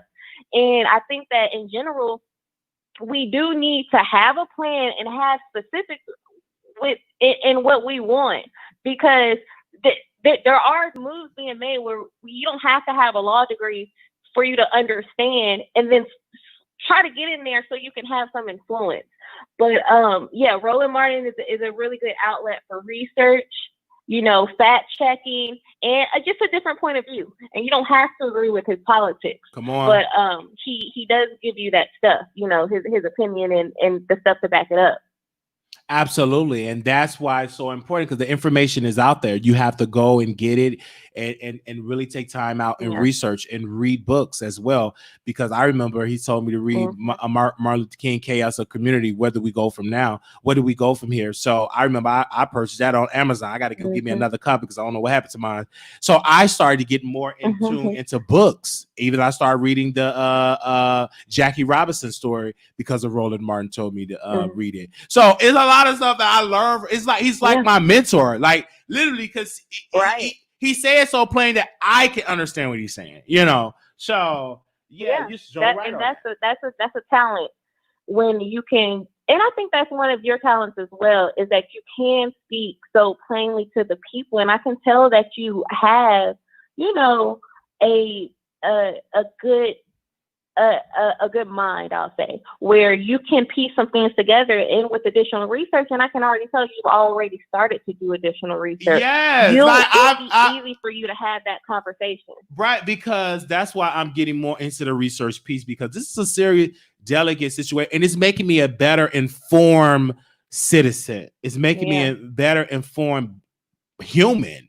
And I know some of my brothers and sisters, they're not as informed, some of them, because they don't know. And I know that I can't be saying, how you not know that? Because some people just don't know. Because I didn't know. It's a lot of things I'm learning. I'm like, wow, I didn't know that. I didn't know nothing about no credit. I didn't know anything about credit. So I'm cleaning it up now. So because the Bible says my people perish for the lack of knowledge. I hate how people say, oh, well, you didn't know that until yesterday, or oh, you didn't know that until a week ago, or what did you use? Google, as if that's supposed to be something bad. Researching and getting educated it should be all the same. Now, I understand if you're going out and saying, okay, I know it's a 100% fact because I read it here. I understand that the people who are writing this information can be biased or whatever, but there are some things, like you mentioned, about getting your credit up. There's some things that it's the same language across the board. Some articles may be a little bit more difficult to read, but the information that they're trying to give you is the same. There's certain things that you can do to get your credit up. You know what I'm saying? Absolutely. And improve the score. Come on. And so you got to be a little bit more focused on that information. You know, when we go to vote, or when we debate about what is in our best interest. You know, we got to know the game, study the game, and be able to talk about it, and not judge people because they just learned this yesterday and you knew it a month ago. But thank you for allowing me to call in. Oh, thank you. Have a great day. Thank you. All right. Woo. So I dropped a link in there for the people that did not listen to the show on Station here. I want you to definitely check it out. Our first episode is like still on the charts. Like, wow, we are still at number 5. We were at number 4. Now we at number 5 and someone at number 4. So we are still in the top tier of Station Head. So I want to thank the producers of that for y'all massive support. I just got the updated ratings for Station Head. We on the all-time favorite show, like the actual show, the station. We are at let me go down where we at all-time popular shows. We are at number 18. So we're creeping up slowly over there. We are at 18. So we're doing incredible work over there. We go live once a week, every Monday night at 9 p.m. Central Standard Time. And I can't believe it. And I asked, I was like, how many stations are on Station Head? He said over 200,000 stations. Over 200,000. I believe they just celebrated 200,000. So out of 200,000 stations, we are number 5 at the episode. And when it comes to shows, we are 18 out of 200,000. So that to me is an incredible thing. I think I just be like, wow. like wow. you know, someone like, wow, like, thank you. for that. And we just did it, and we were we worked very hard, and the supporters came, and that'll let me know I have a lot of supporters that I've never met, that I don't speak to, that are going over there, and plus the audience that are on Station Head as well. Because you got a lot of folks that don't like to watch YouTube; they love to just listen to a show because they so used to radio. Versus looking at a live show. So we thank each and every one of those listeners and viewers that listen to us on a weekly basis. Thank you so very much. Only critique, though, I would love to see the show Station Head better with their quality, because they do be chopping up, callers be coming on. I want them to work on those situations. So other than that, I love it. I really, really love just to be over there. If God won't do it, it won't get done. Okay, it will take a miracle from God. All right. I'm just telling you, and we do it by hard work. And I thank everybody that were encouraging me, because at first I was like, no, I don't want to do it. We have a small audience, and I don't think they're equipped for us to go over there because it's only iPhone, not Android. Show, but then they did option for the desktop and laptop. Then with that's not as easy, because then they got to get a Spotify account, but some went through that way and they were able to listen to on their desktop and laptop. So we thank you all for that. They are going to vote. They're not going to vote for independent. You know that. No, not right now. I'm about to send you a voice note on Instagram. Okay, they're not going to send you. They not right now. The climate is either Trump or Biden as of right now. All that independent talk, you have to put the resources and build the infrastructure. You just can't say, "Oh, independent today." No, it takes time. Come on now. Period. It takes time for that. It really, really takes time for that. Give me a second. Okay, I left her some voice notes. Okay, she ain't see it yet. So I left Wendy Williams some voice notes and everything. So who do I need to send a voice note today? Okay. Oh, let me send him a voice note. Can I send him a voice note? Okay. Good morning, Vice President Joe Biden. This is Marquise Wiley from the Wiley Show. I would love to speak with you on my show so I can get a clear understanding of your agenda for Black America. So if you have time, I would love for you to come on my show and let's have a conversation to see your Black agenda that you have for America, especially Black America. Thank you, sir, and God bless you. Right. That was Joe Biden. I sent him a voice note. I sent him a voice note. I don't know why people are upset and mad. Let me call him again. Hold on 1 second. Just for the my spirit. Mr. Biden, also, I would like to know, because I was looking at different candidates, I would love to get my suggestion. This is Marquise Wiley from The Wiley Show. I think you already know that. But I would love to see, Stacey Abrams. And the reason why I say Stacey Abrams, because she's coming in with a beautiful record on student loans, about how to get away with student loan debt. She was really great in the House of Representatives of Georgia. She almost flipped Georgia from red to blue. And of course, she was robbed by Governor Kemp. They purged so many voters off the roads. But I think that she would be a great look for you. Not just a great look for your campaign. Stacey Abrams would be a good look for America, because this is the future. Black women, as you know, Mr. Biden, that Black women vote 98%. They very, a lot of Black women as entrepreneurs. They're in colleges, master's degrees, PhDs, and I really believe that Stacey Abrams should be the pick. If Stacey Abrams, I'm really down with Stacey Abrams. Oh, I'm so sorry, Mr. Biden. I just thought in my head. Because when Stacey Abrams was on the Breakfast Club, she answered each question so eloquently, and she did not rush off the Breakfast Club. And I think that she is so great when speaking with Black media. I think that with her message, Black Americans will receive it because she's more relatable.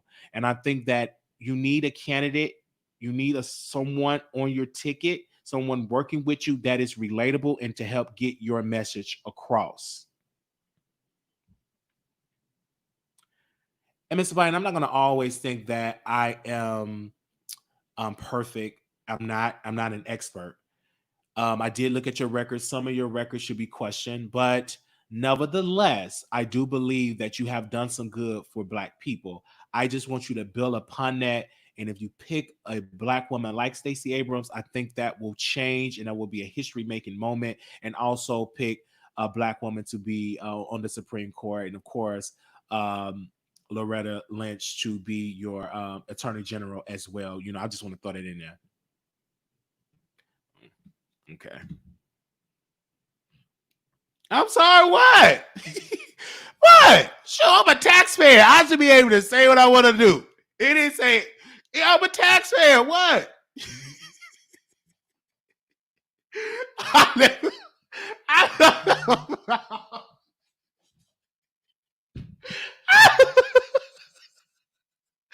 I left him about 1, 2, 3, 4, 5. That remind me of Kingdom Come. They was having a debate on how many letters gonna be on the tombstone. So they said we need to put a scripture. Oh, that's a lot of letters. How many letters is that? 1, 2, 3, 4, 5, 6, 7, 8. Now, Mama, the Bible was Whoopi Goldberg. Pookie says it's gonna be $6 a letter. Let me stop. Okay. All right. Okay.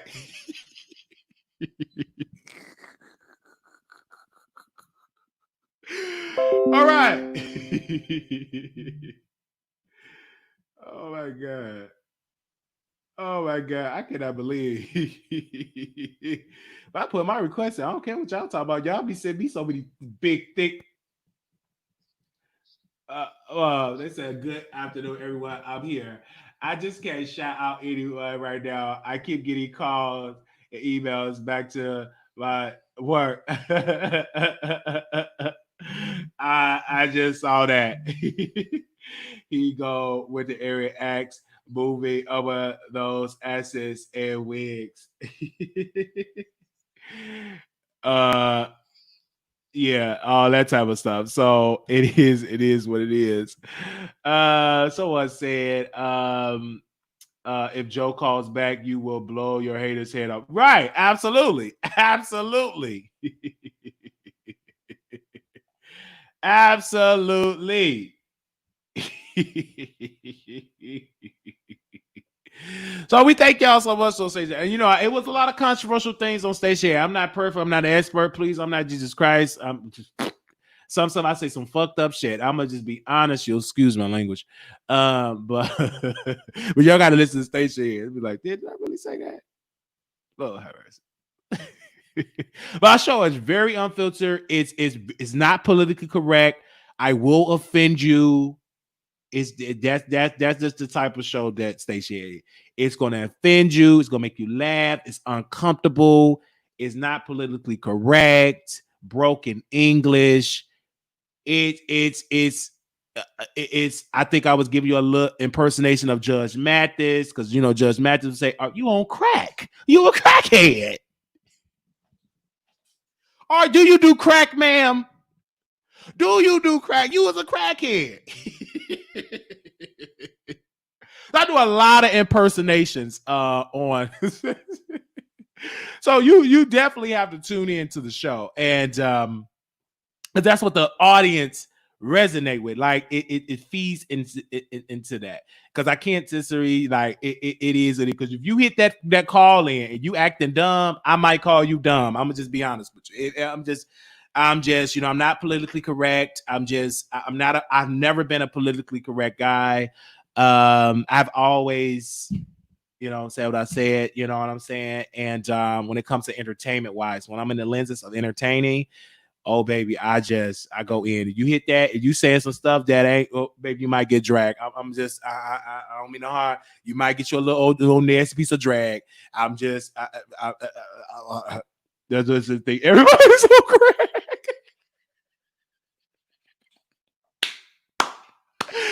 I mean, it's a good show because like some stuff you gotta agree with me, or some stuff you're not. It would never be a perfect show. It would never be a perfect. I mean, I was having a perfect show one time, and I was drinking Starbucks coffee. I was just drinking Starbucks coffee, baby. You would have literally think I was drinking it out of a conservative mug or something. You would have thought that I was literally drinking out of a conservative mug. You ain't black. What? You drinking out of Starbucks? I said, I'm looking like, is this a conservative mug that I'm drinking out of? Like, you the thought, like, what? She was triggered. She was triggered. Am I ignorant? I was so ignorant. I went back to Starbucks and I bought me a protein box.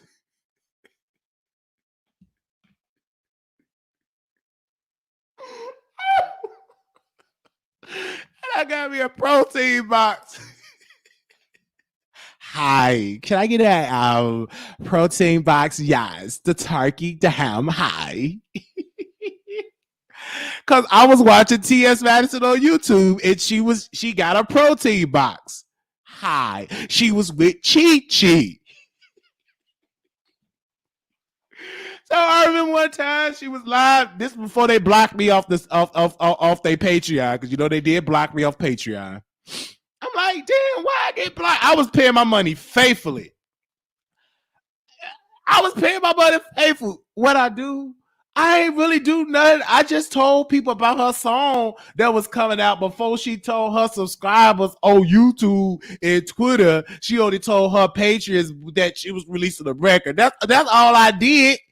Oh, I should have did that. Oh, I'm sorry. I didn't. Somebody should have told me not to say nothing. I thought I could just go ahead and say it for a click of the view. But I got me a whole nasty piece of block.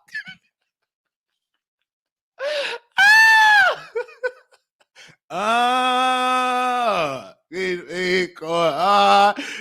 thought I was about to go see me old nasty piece of titty bounce on Patreon. Baby, I clicked. I said, what happened?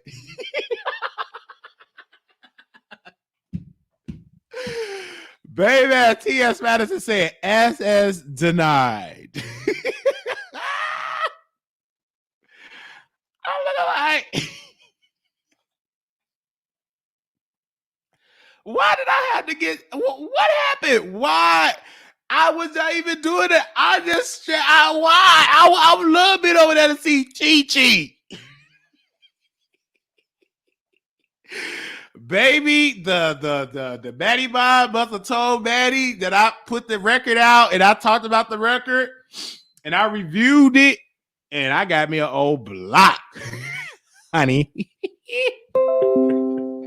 I got me an old nasty piece of block. I couldn't believe it. I said I couldn't believe it, honey. Baby, I beat me on the backup channel. I feel it in my spirit. We gotta give y'all a sneak preview because Patreon, we got some exclusive content we gonna be talking about on Patreon. But I do feel it in my spirit for a good old news report. I think I need to go on the backup channel right quick. I gotta be on this. I feel it in my bones. I got it on this piece of news report. All right.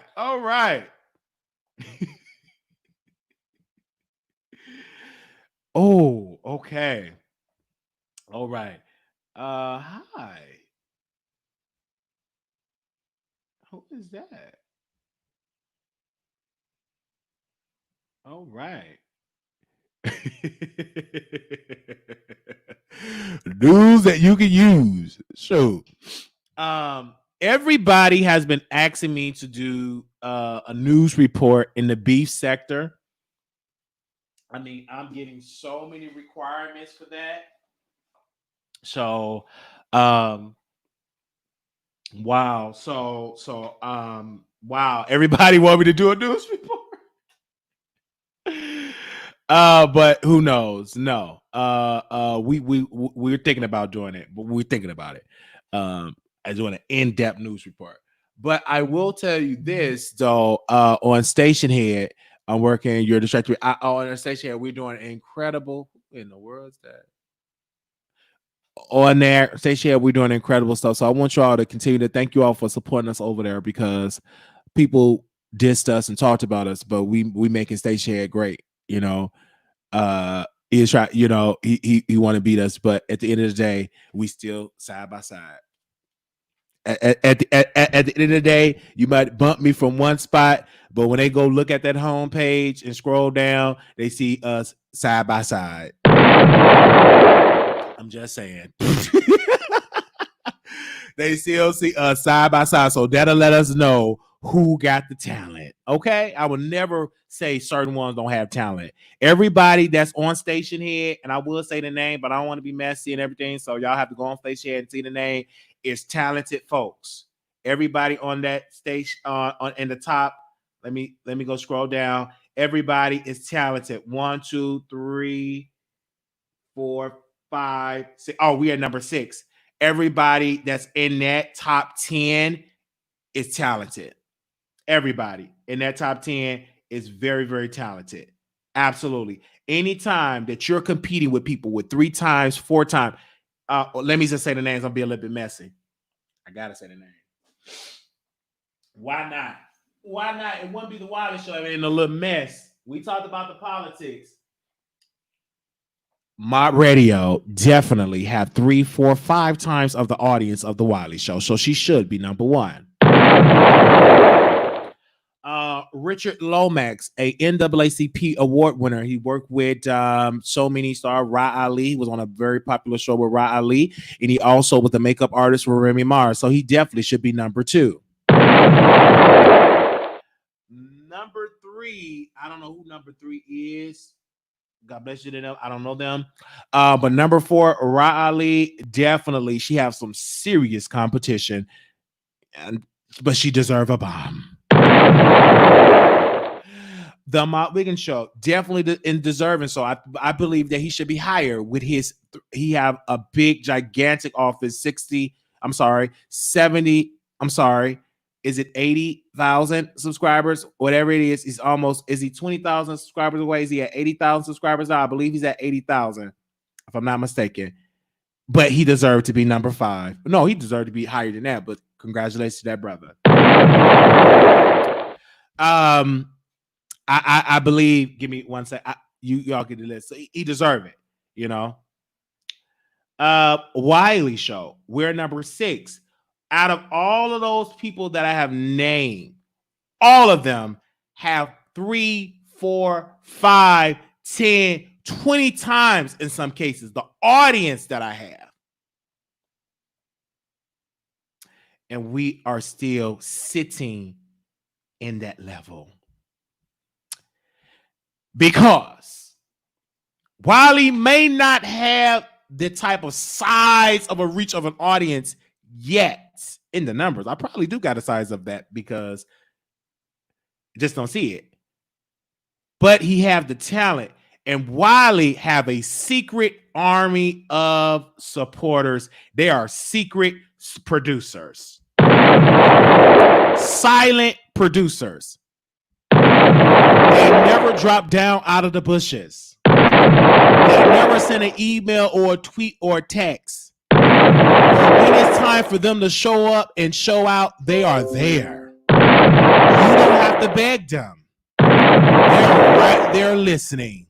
I'm just telling you, with the type of base and audience that I have, they are literally not that vocal in lip service, but if I move to something, they are there.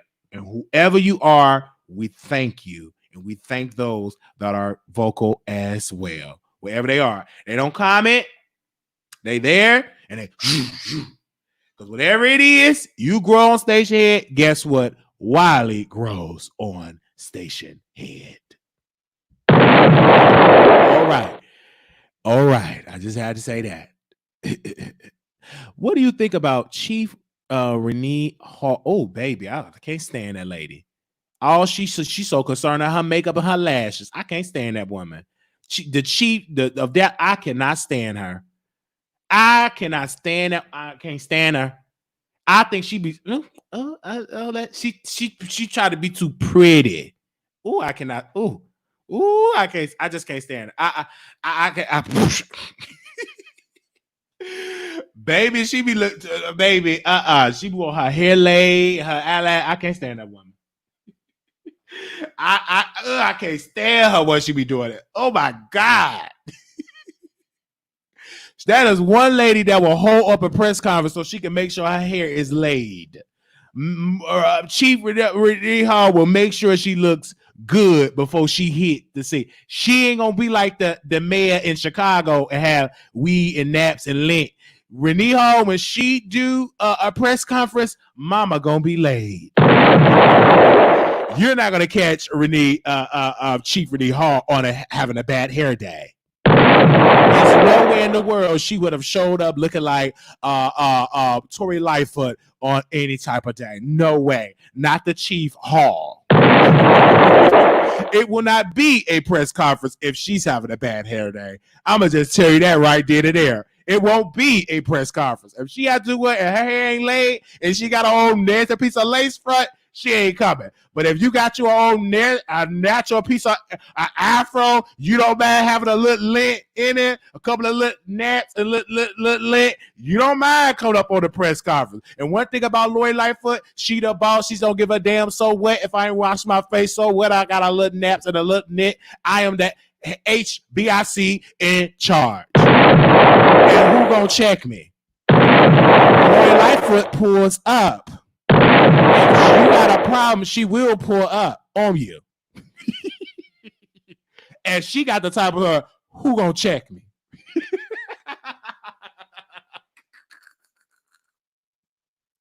Because Lori Lightfoot, she didn't give a damn about that shelter in place order. She went on and got her, catch this, oh, nasty piece of fade. She got that afro faded up.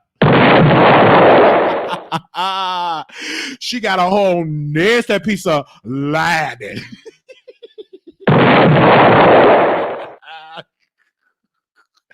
And they said, Mr. Mayor, and she had that look like, who gonna check me? I'm the HBIC. If I want to go get me all this piece of haircut, who gonna check me? I make the rules.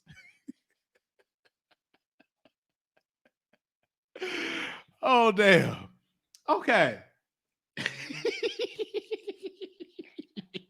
Let me stop talking. Let me go and let me stop talking about these people. Because they already saying I'm banned from Chicago. I don't know how can you be banned from a city.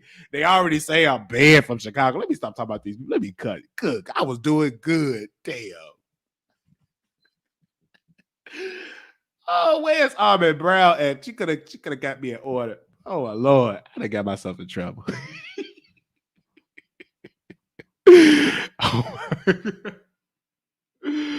That's her hair that grows on the scalp. But we love her hair. We love her hair. We love her. We love her hair. We love her hair. Give me a second.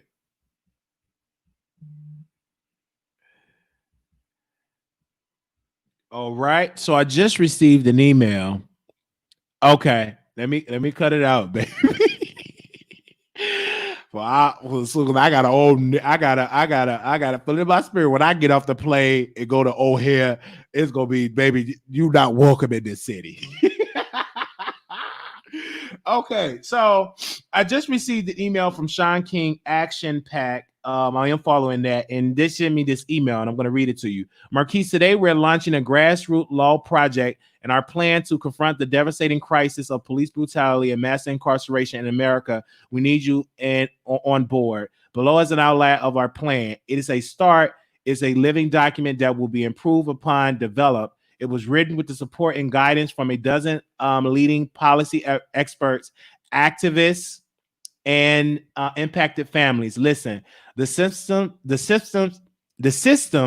of injustice that we're up against, the complex and deeply entrenched. They must be defunded, abolished, and completely reimagined.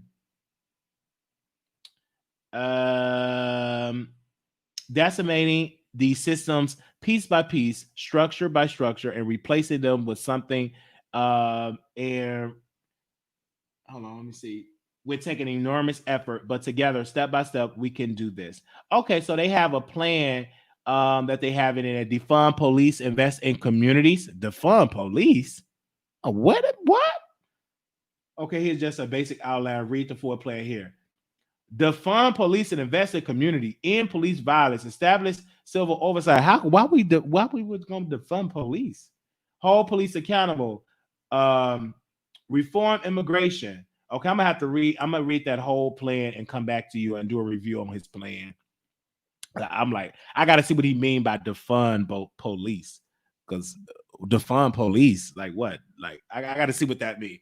So I'm definitely will be on reading, and I'm definitely gonna show y'all the plan that Sean King have that they're putting together, the pack that they're putting. I'm about to put it in the chat so y'all can go read it.